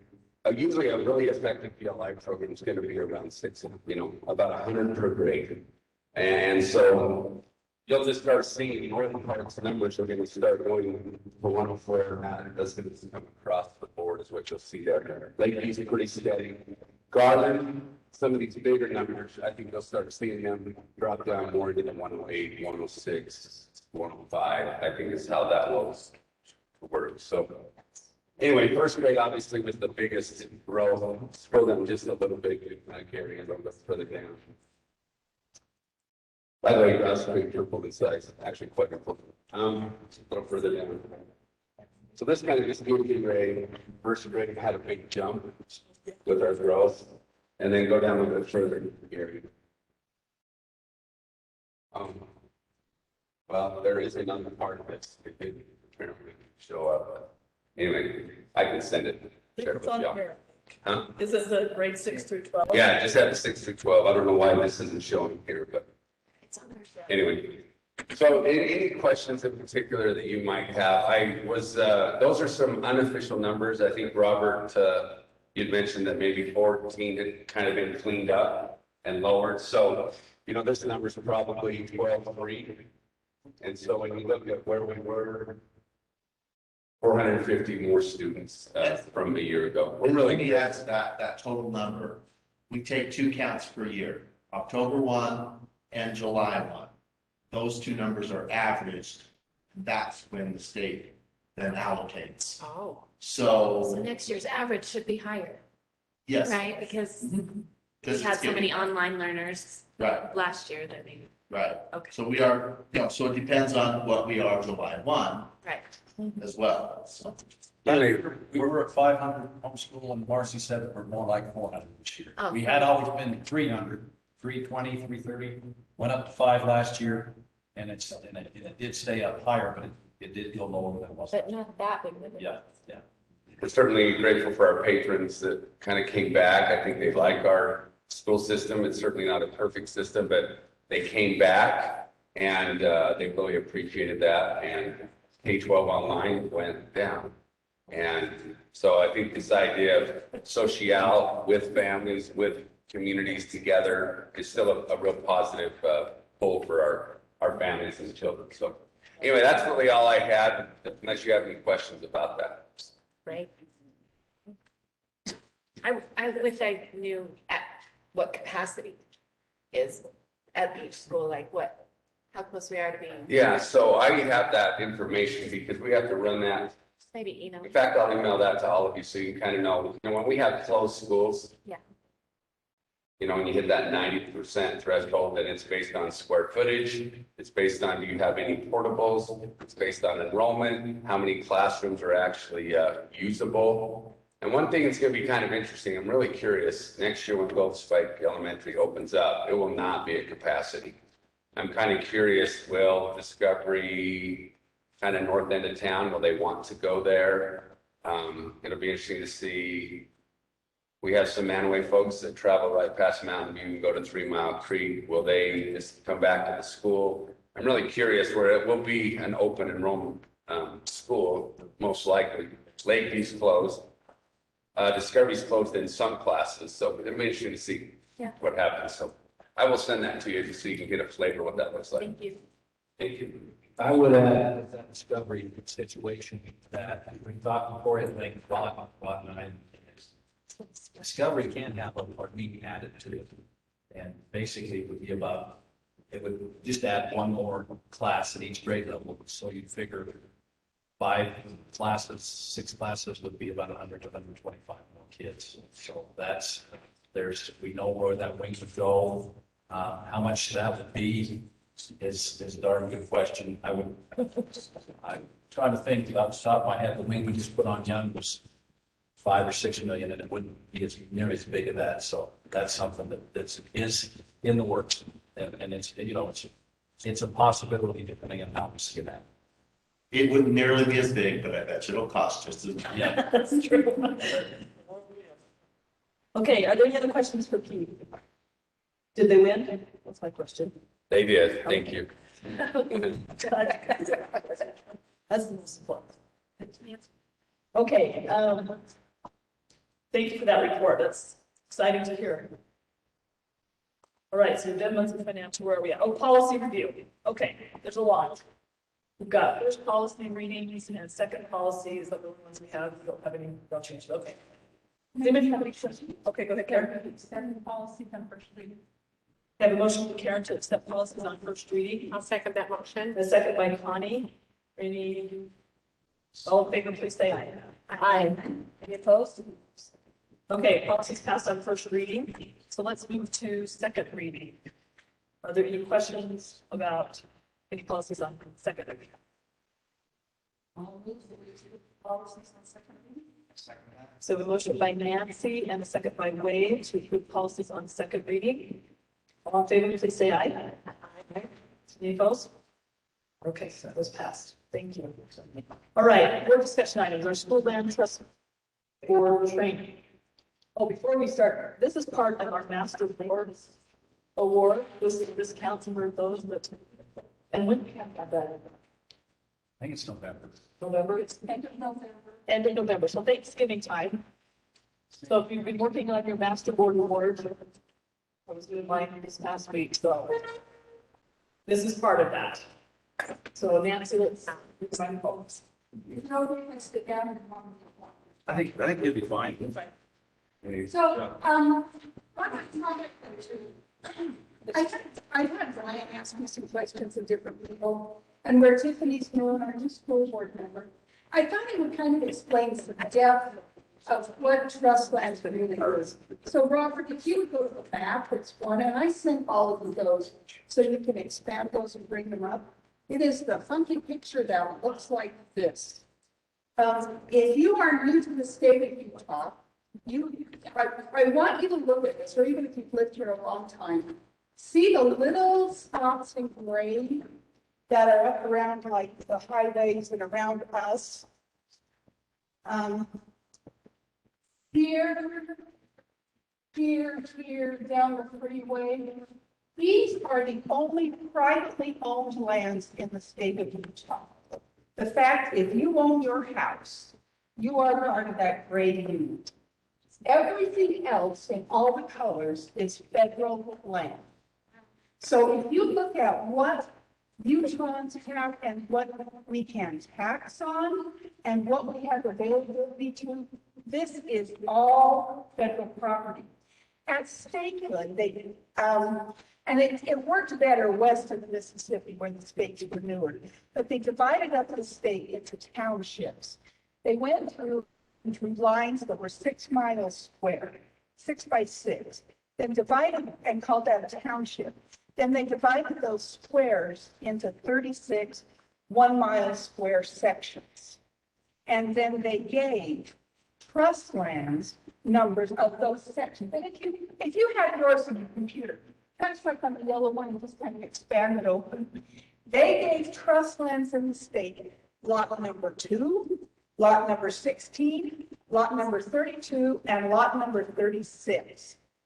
So that's what, when you see the trust lands logo, it's a square with 4 little gray spots. So you can see like on a, well, like up here at the top, and it's hard to see. So see up here, down a little bit more, Robert, or up, and the same thing, up, down, whatever.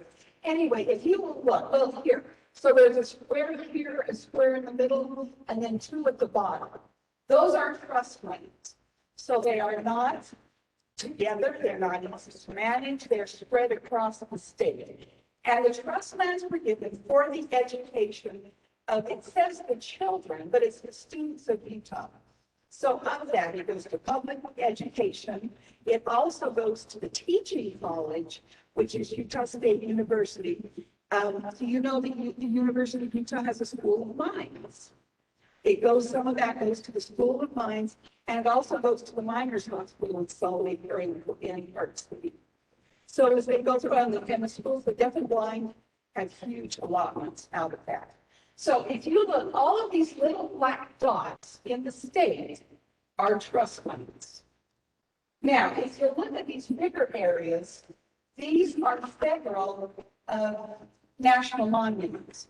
So those of you, I'm sure most of you remember when Grand Staircase at the Escalante was proposed by President Clinton down in Arizona, because he did there come to Utah. Mike Levitt, that's my only political comment. I have several others. Mike Levitt called Clinton and said, have you pulled the trust lands out of that property? President Clinton had never heard the word trust lands. East of the Mississippi, there are non-existent. They've been squandered away, and most of them in the Midwest, their cities or their states have very, very limited. They were sent as part of sweetheart deals. They were sold for next to nothing. One in Wisconsin got lost in like the Great Log War. I was talking to a friend of mine about it. Nevada, Idaho, Utah, and part of Oregon are some of the best examples of trust lands in the state. So they worked really hard to transfer those properties out. Now, even though it looks like we have a lot of property, we're to the point now where there is nothing left to trade. And at the end, I'll show you the Bears ears that just came out and what's left of that. We are not trading acre for acre. You can't do that anymore. We're trying to trade for value. So like in these areas, so you can see, like in the National Forest, this is Arches, or this is Canyonlands, this is Arches, this is Grand Staircase, that's Capitol Reef.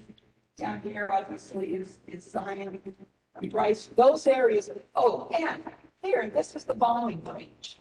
And our county commissioners have been very involved getting trust lands out of the bombing range, because there's not likely to develop trust lands if it's being bombed. We do what we can. There are few still down around there that the government is able to use and do some things. So the resources we get from trust lands are in like 5 different areas. It's mineral rights. So they lease the mineral rights. There's grazing, there's recreation, hunting, and one more that's on my paper. If you know, feel free to shout out. Anyway, mainly that's what it is. The goal is not to sell these, because this has been granted to the students of the state in perpetuity. And if we start selling all these off, then the perpetuity thing kind of crashes and burns. However, if you are really loaded right now, there is a property off of Cinnamon Creek just below Monte Cristo. It's 8,500 acres. That is up for sale, and the minimum bid is 19,500,000 acres. No water with that, but hey, it's a great place to recreate. So if you're really loaded and want to buy some trust lands, there is that part for sale. So that's kind of the explanation of why the state looks like it does. So on a state level, when we're talking about different counties, like I'm quite familiar with Wayne County, they can't raise any property taxes down here. Because only 7%, 8% of their property is privately owned. And one of the important words that we need to know in Utah is PILT, payment in lieu of taxes. which supposedly the government pays to the state, and it usually goes to the county commissioners, but they are not mandated to give us part of their bill's money. I think we get a little, but I don't think we get much. So all of this, probably 84% of the state of Utah is untaxable property. So that's, anyway, so as we talk about trust lands, it's these 4 little squares in each of the townships. So does that kind of help explain things that, because Brian keeps calling and wanting to know, different things. So anyway, there are 2 main well, actually there's, so if you go on, and this is my plug for President Taylor, everyone, we're working on our MBA, and one of the things you have to pass off is your trust lands training. So there's only 20 slides on the deck. If you will do that, you will pass, and Julie will be very happy to get, and she can report we're doing our part. I did it the other night, and it took me like 8 minutes to do the trust lands. It took me like 40 minutes to do the whole thing, so we, get her done. Anyway, so by state law, the president of the board is mandated to conduct an annual training on trust lands to all of us. So that's what you get, is us tonight, and then take your test. And that's it. So as you go to that test, there's 4 different components that you will learn about. One is SITLA, and that's the one you hear a lot of. They actually manage the lands. SITFO is a brand new within the last 5 years, financial organization. And these guys, these are money makers and money doers. If you look at their bios, it's amazing how much money they handle. And they are in charge. So SITLA is in charge. They're the lands part. So look at the L. They're in charge of managing the lands. SITFO is in charge of managing the portfolio. So Robert, if you go to number 2, so what SITLA is now doing is they're trying to send out to the counties and to the county commissioners, all the legislators and school districts and around the properties of trust lands. So when Governor Cox was sworn in, he talked about ways to maximize education funding in the state of Utah. And he said that maybe we could use trust lands for other things. And about 80 of us kind of had a coronary immediately, right there and then on the spot. So what they have done is they have put together this handout that's being sent to all the county commissioners. So I have this one put in your board. This is the box elder. And I had a great visit with Jeff Brown on it, and our guys are pretty well up to speed on trust lands. I was going to drag Superintendent Carlson in and talk, and it's like, yeah, we got this. So anyway, this tells exactly how much money goes to every school in the county, which is $1.7 million of trust lands funding. Currently, there are $92 million that have been dispersed in trust lands funding this last year, which is amazing. We've got the net like $28 billion right now that's in trust. So this goes to the county commissioners to show them. Then to go to number 2, that's Joel Ferry. I did put Matt Green's in, that's part of Karen's and some of Julie's. So that each legislator then is getting a copy of their individual numbers so they can see exactly how much money is coming into their district. We want you guys to use these. When you talk to your legislators, when you talk to people, say, do you realize what trust land funding is doing? And then most of them, I think, are pretty good. Jeff Scott was on school community council. Joel Ferry has been on school community council. They know the drill. They know how this works. But stress them that this money goes to the individual schools to be used and put together for the greatest academic need as determined by school community council. And this is huge. So then Joel Ferry is the next one, and it's pretty similar to what you just saw with the county. And then I visited Scott Sanders. Then just for the fun of it, go to the last one, Robert, on trust lands. So there's 3 sheets. This is from SITFO. You know my husband's a numbers money guy, so we talk about this stuff. Anyway, this shows how the fund has been invested and what it's been doing. As you can see the years that will go again, up or down, go that way. Anyway, you can see the numbers and the other way. And then the other sheet, so it's easier to read. This shows, the next sheet, yeah, this one here, shows exactly where the money is. It's a fairly conservative fund. Like the guy that's running it is, he graduated from the U, but he spent time in England making money as a money manager, ran Goldman Sachs. I mean, they're doing some really good things. Anyway, the money, the way it's put together, is really conservative, and they're really we're making bucks on this. So go to the very last one, it's on Bears Ears. I just want to show you what, just a touch more. Up. So, that way. So, excuse me. Monday or Tuesday, when Biden, thank you. Yeah, no, I'm sorry.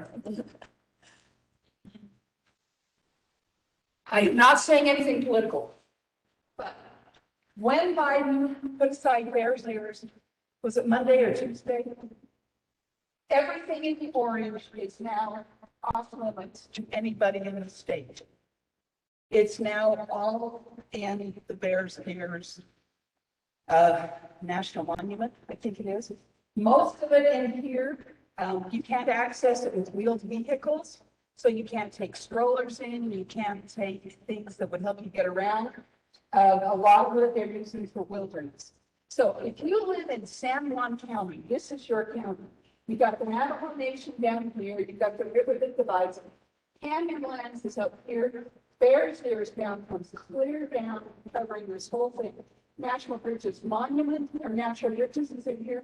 So the good citizens of San Juan, 38% of their county is now Bears Ears.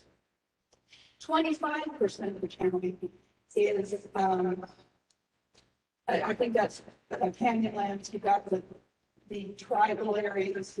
So 8% is public individuals, and then 12, I think, is Forest Service and National Forest. 5% of the trust lands that we own, they moved them out, but there is not enough land in the state to trade them out. So they are desperately trying to sit on CITFO to try and find property to change.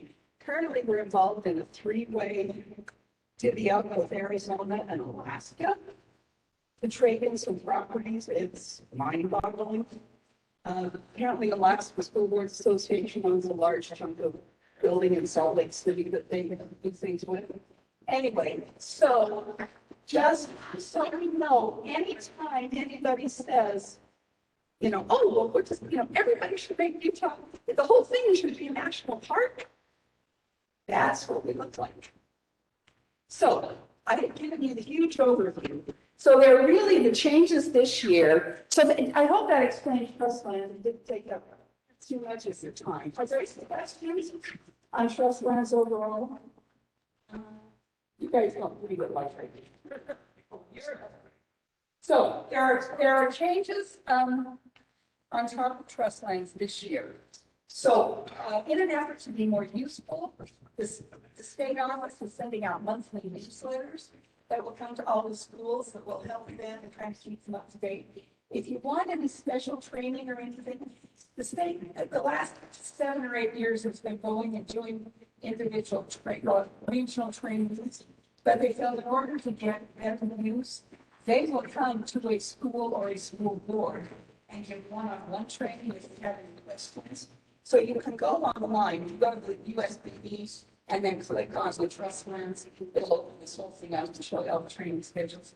So the only change is this, there are a lot of video trainings. The website, it needs to be updated in October. The membership form is due October 1st, March 1st, and May 15th. The final reports are due to the state, but that we set the date that they're due to us. That's a question on the 20th for the test. And then they need to have the rules of order and procedure. Right now, we're having a real problem with phishing going on where people are contacting members because they have to list their phone number and their email contact, the school community councils. And we're having a lot of problems with people being defrauded and phished. Angie Stallings, who is deputy superintendent and an attorney, she's on school community council, and she's been phished. So We've had a phishing in our district. And from someone at Foothill. Yeah. Right at the very beginning of the year. It's like $500. So usually what it is they get an email saying, hey. It looks like it was signed by the. the principal. It said she was in a meeting, and she was in the district office in a meeting. Well, Dan Karsten's had it, all of us, It's yeah. so, but anyway, it was scary. So right now, we're doing some training, trying to tell people, but we're trying to put together and change, because all of this information that has to be on the website, including the contact information of board member or of the STC members, is by state law. So we're trying to work with them to get some things through that either the school districts, if they have funding and a way to do it, we could set up an email address that it would go to, or a way to clear it, or an extra level where they have to click on it and go through. Next Monday, where we're discussing this at length, but trying to arrange it to protect our school community council members. And anyway, I've given you 150 years of education. So you had mentioned that talks and settings, and about that's a resource. Can they do that? Doesn't that have to? I mean, isn't it pretty much involved? It's very much involved. And next Tuesday morning at 8 o'clock, there are 5 of us that are meeting with Governor Cox in his office to say, let us explain things. We will get the same thing you got tonight. So yes, it is highly regulated, highly controlled.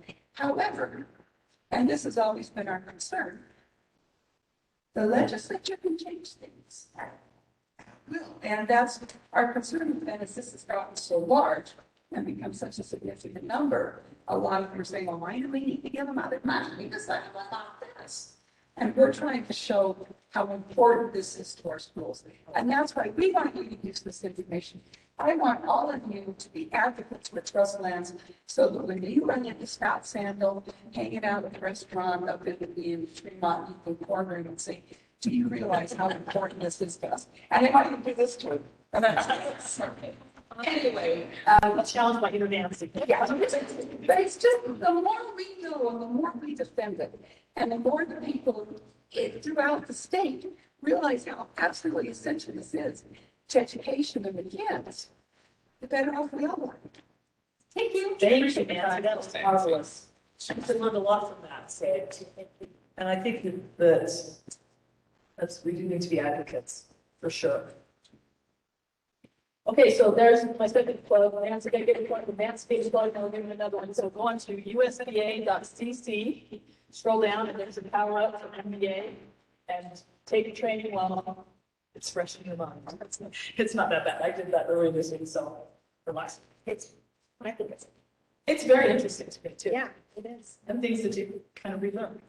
Okay, so superintendent, NSBA. This year's NSBA conference is April 2nd, 3rd, and 4th in San Diego. And if you'll recall, we were scheduled to go to the 20 conference right as the pandemic hit. And we got everything refunded except airfare.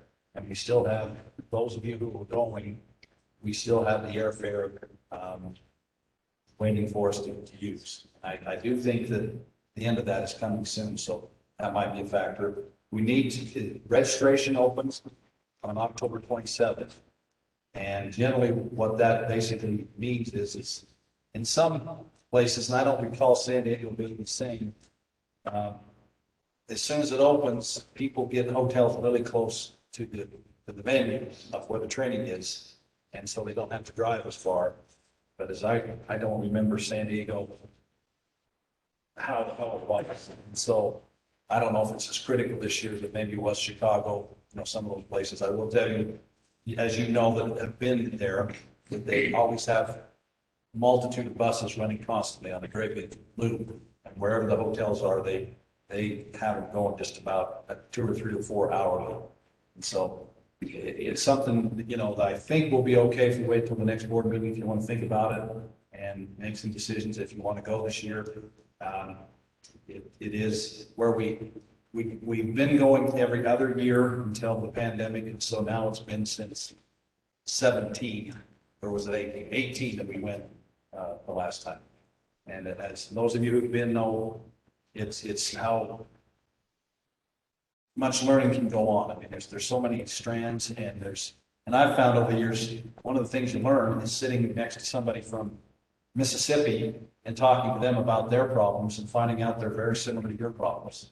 And, well, I'm talking about school district. No,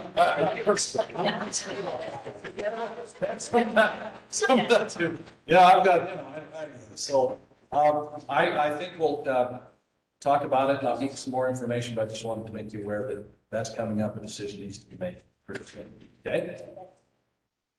Great. All right, let's go. Oh, excuse me, our book study. We've got a good book. We're only going to be studying this for 3 months. And I sent out an email earlier today, sorry for the late notice, about kind of the format. And I asked you to consider a question. And students can have a brief discussion about, and maybe not even, I mean, we can go how it is, but what would you consider a brutal fact? In other words, what is a relevant, an uncomfortable but relevant data, or something that we as board or leadership, what is something we need to look at, maybe address? And so, and it doesn't, you don't have to be, you can just say one word, you can say what you think, but just what did you think as you looked at this? And then, because as we look at this, when we're talking about change and transformational change, what are some of the things that as leaders we can do and how to address those situations? Does that make sense? So, we'll start. I'm trying to figure out where to start. Tell me where to go.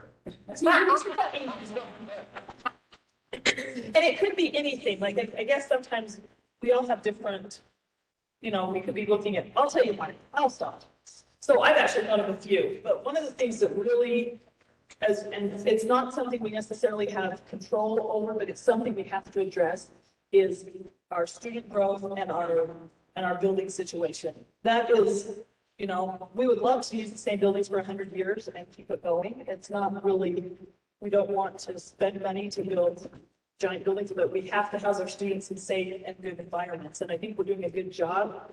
We have been doing a good job, but we're kind of reaching a critical point of making some of those decisions. So that was kind of one of my, I think as a board, we're going to need to address that in the short and the long term about how we're going to educate our students and not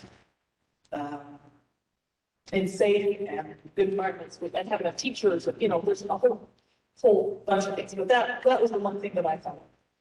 So let's move to Nancy. Do you want to go next? We'll start down at that end. I don't think I sent this email to. No, or you could just, if you agree with one, or if you can. Just, what do you think? What are some things that we need to think? Well, and I need some more background and information on this, but I've had several teachers approach me and say, really struggling trying to hear this together. It was just introduced a year and a half ago, and now, the district's talking about adding some other things. And the teachers that have talked to me said, can we just have kind of a breather on these things? And again, I haven't, after I talked to you, I didn't get enough time to talk to anybody, if that really is an issue. But anyway, that's what I've been hearing as the teachers, we just like we're doing anything this year.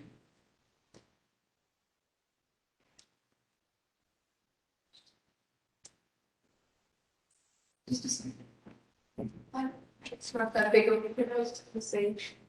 It's interesting. Like, Jesus, this. It's definitely from a student's perspective. So a lot of things like I think it's like, and so it's interesting. Like, but especially it's just. We just couldn't hear what she was saying. But I think that's all. I was recommending Mike. Just put it here. Karen's gonna go before me. Okay. Wade asked me to, so okay. I just would have written these down. I think with the brutal facts that we've had come to the first, we have it addressed is just like we talked about earlier, the burnout levels, the burnout at all levels, teachers, administrators, support staff, students needing more and more emotional connection. And I know that's one of our goals. I think we're trying, but it seems like that's a big issue. And student behavior, in some realms, not all of them, thank heavens. Again, some things that seems like that they're trying to out each other, even across the country, TikTok and some of those things like that. So just we're asking our teachers to do a lot. A lot of things to a lot of people, and as we talked earlier, burnout teachers don't want our teachers to lose and stuff. So I don't know what that is, and I would love to throw money at it, but we also have to be respectful to that teachers. So. And then mine goes along, basically what Karen said too.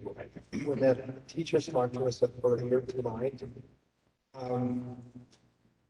I know there's burnout. I totally understand that. Being a former principal, being a former teacher. But I do know it's really difficult. We have some hard kids. We have some great kids, but we have some hard kids. And we've had hard kids for a lot of years. I think we need, and I think the district's doing really good with this, but I think we need to keep it kind of on the top of our list. We need to find ways to help those hard kids. And I know our special ed program, the special ed department is doing a super job. But I think anything we can do to make those kids more resilient, being able to deal with things better. And we read a whole book here just a little while back. I think we need to keep those going because that helps. I think it helps everybody. Because when you have to, one student can sometimes disrupt the entire class and hurt everyone's learning. And so we have to make it so that we keep going in a positive way and not only helping the entire class, but helping that one individual as well. So they become stronger and ready to.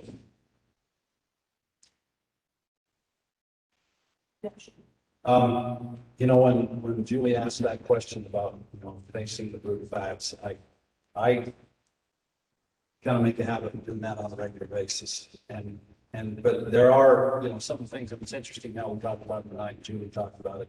I am concerned about growth, but I'm also concerned about the age of our buildings and just, I know we're online and whatnot, but we do have the long-term capital outlay committee. We do have a 5-year and 10-year plan. For those of you who've lived in Box Elder County for quite a while, about 12 years ago, Gary, we passed the bond and rebuilt the high schools, added new, rebuilt, remodeled. And so we've got about 6, 7, 8 years before we can actually afford to even go to the taxpayers and ask for more money to build new or different schools. And so, but that is part of the plan. And in the Tremont area, we do have out in West Tremont, we have I believe about 10 acres out there that we have just sitting there. We already have the plan ready to go that we could, we could build a school probably just about as fast as we're doing Golden Spike. And it wouldn't take, I don't think a bond there, but it probably would take a truth and taxation to raise enough money to just get a loan, just like we did for half of Golden Spike. So, I mentioned the wing at Discovery. One of the problem places too is I think Century, this building is extremely full. And this building is really unique because it's had original building and then I think 2 remodels. And there's a formula we use to say how long the life of it is. The average, the newest part of the building, the oldest part of the building, and then make it about 60 years. I think we might be getting there. So there are those problems. Another facing the brutal facts, because this is one of the main things that we're pushing for, and it's basically having more people And it's the administrators working with their teachers buy in completely to the PLC model. And I think that I know that's what this book is all about, Times of Change. And it's to leave the old way of being isolated as a teacher and then becoming a collaborative teacher and working together to help students. And so that, I wish, you know, and I've heard Keith say it 10 years ago, we started with Lone Wolf. Dr. Tolman, Ron Tolman kept it going, and that's been one of my main focuses. So it's a big organization, and we keep churning and we keep working, and I really do believe we're getting better. And our pocket, you see pockets, they're doing really well. But my hope is I just want to see more pockets and more growth, and it's one of those things that when teachers see other teachers doing well, they want to know why they're doing well, and then they jump on board and help it happen. Get that one. I would say the building capital is the brutal fact that I see all the developments in my area. A panic button goes off because I know our schools are so full. But that, and I guess absenteeism has got me worried. Just accountability for our students and parents.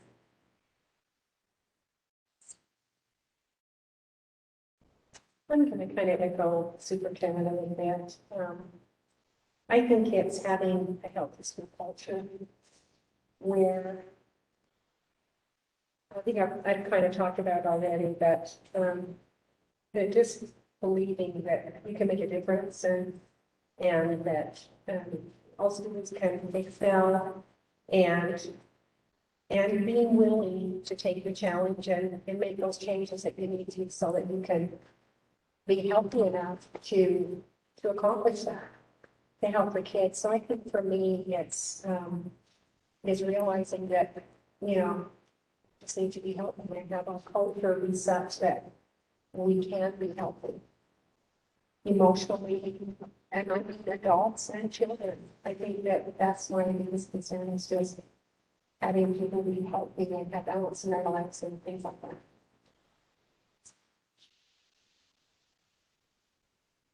The brutal reality is the pandemic is real and it's still living, and it is affecting us every day and it's starting to wear. And I really am concerned. You know, we're a county that generally doesn't like vaccines. We're a county that generally doesn't like mask wearing. And so we're kind of in the middle of those things that are happening right now. And we're kind of, I can't read that. What's that? Why did this go dark? 23 employees right now are out for 10 days. Every time there's an employee out, general fund, that's $1,000. So there's $23,000 currently that we're spending out of general fund to try to help support our staff with COVID leave. That's just this last 10-day period. We're obviously 6 weeks into this. So you start saying how much are we spending to try to support our staff. We are trying to do that, but it wears out on them. When they're gone, we don't have the subs. They left when we left them. Then what happens is we're trying to get them back. Another brutal reality, and I sound like a Debbie Downer right now, but I'm just telling you, it is the reality of my job. When the state brought out TSSA money, so Nancy did a great job explaining how much, 1.7 billion in school lunch trust. That used to be the only source of money until 4 years ago. Soon as the state says, hey, let's take this and make more TSSA, which we love, we increased our para need. Because how do you spend? I was talking to Bear High, they have almost $300,000 between the two accounts. And how do you spend annually $300,000? You can go to conferences, you can do some things, but what you're going to have to eventually do is buy people. And when you buy people, we have a great county and great people that come help, but I'm a little worried that we're maxing out how many people want to choose an education support profession. So I look back and I'll just, this is political, so I'll say it. It's not political. I see the need long-term to have our teachers be on a 10-month contract where we can provide PD, planning, opportunities, additional money, so that, number one, it's a choice of a field that they want to come into, especially men, and see if we can help kind of give them time to learn and grow and plan. But anyway, that's just a carrot out there, I'm just telling you. But long-term, as I see the vision, those are our main issues. I echo what he says because we have so many elementaries that really rely on paras and that has been a struggle. At one point, I haven't checked lately, but we had like 37 openings for para. And I know it's also, everyone's hiring right now, and get there's lots of things putting into that. The other thing that for us right now is a peripheral back, and we alluded to it a little bit earlier today, is just our substitute situation. And like Gary mentioned, we did an activity with our principals yesterday. We are really trying to be problem solvers. Yes. But it is a fact that it is a problem. And we've yet to be able to 100% feel. And we all know that even though people are rallying and parents are covering, that teachers are covering, is that quality of education that kids are getting when that is happening on a day-to-day basis. Like he just mentioned, these 23, that means they have a sub for 10 straight days. And finding a sub that can come for 10 straight days for one day isn't out there. And so that those kids potentially every day for 10 days have a new human coming to them to get them through the day, who doesn't know the curriculum. And like the teacher teams are really good. I mean, everyone's trying to rally and help, but at the end of the day, those kids in that classroom are not getting the same quality of education. And it's just a brutal fact. It's just where we're at. And there's a lot of things that have played into that. And so trying to come up with some good solutions, I feel like we've started that conversation. And like we spoke about in Bell, like every idea is not a dumb idea. Like we just need every ridiculous out of the box idea, because from that, I think we can generate something that potentially can help us mitigate some of this as we kind of keep moving through this pandemic and get through and get stabilized again. But you just have to be able to, in order to get to the problem solving, you kind of just face the facts. And here's the data, like it's working here. You speak about the data. It's not about the emotion. It's about where we are with facts and data. And then what's a good compelling reason of why we're going to make the change we're making is based off of the data and trying to move forward. But that is a huge brutal fact that we're facing right now. It's a lot of comments and meeting last. That's not fair. But, Say to them, because I would just say one quick thing. I said it on the at-risk meeting in Box Elder High last week. They identified two issues that are huge at their school. The first one was attendance, and the second was anxiety with their students. I think those are the hard facts that we have to talk about. And I would give you one last challenge, and that's when we have our work meetings. Please ask for data and information that we could provide when we make these tough decisions, and the schedule is one of those. Thank you.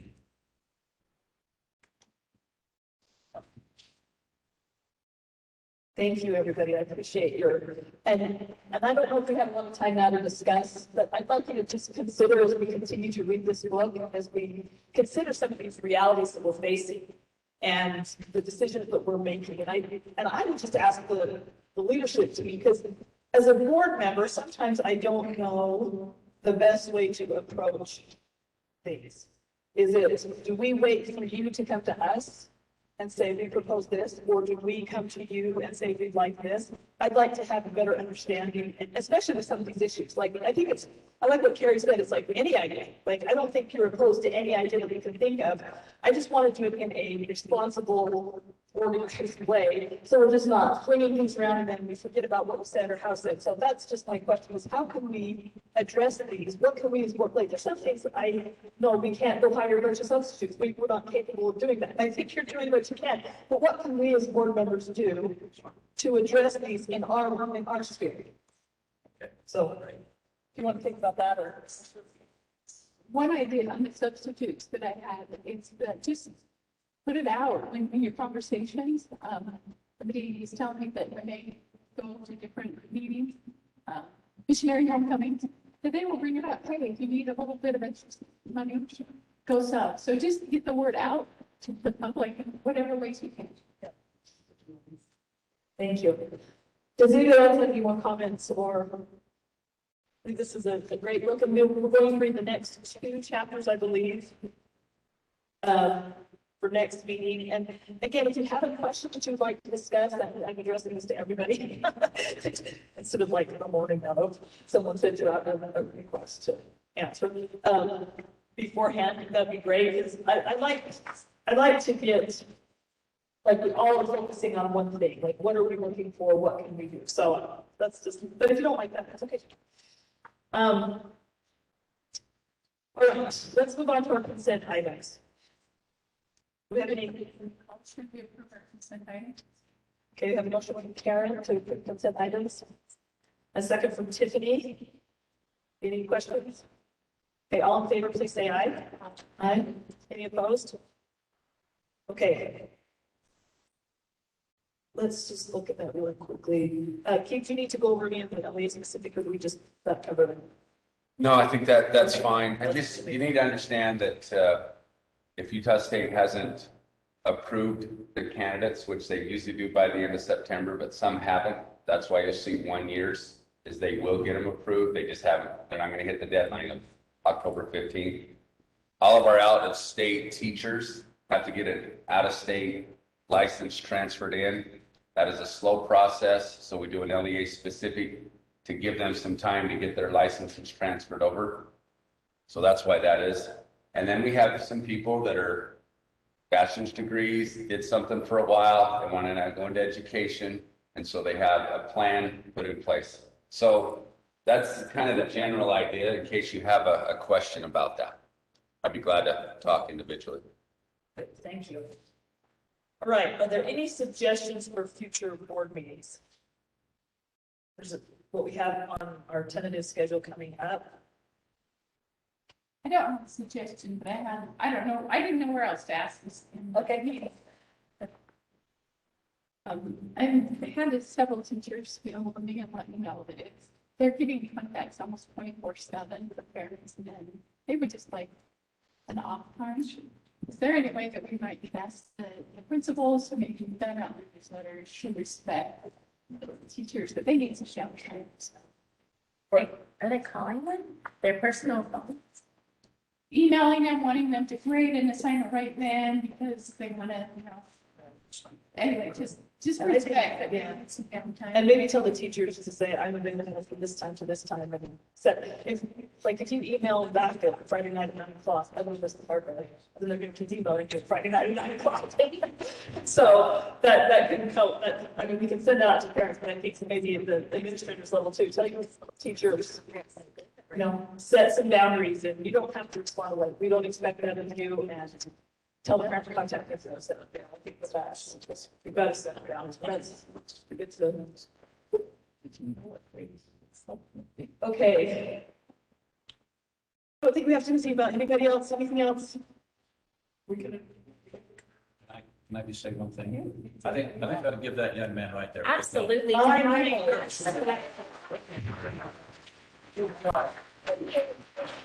Good job. You've been amazing. He had my trail mate to be like that. I know. I got, Yeah, come on. He's been terrific. I've never seen it, but it's so good. Here's my water.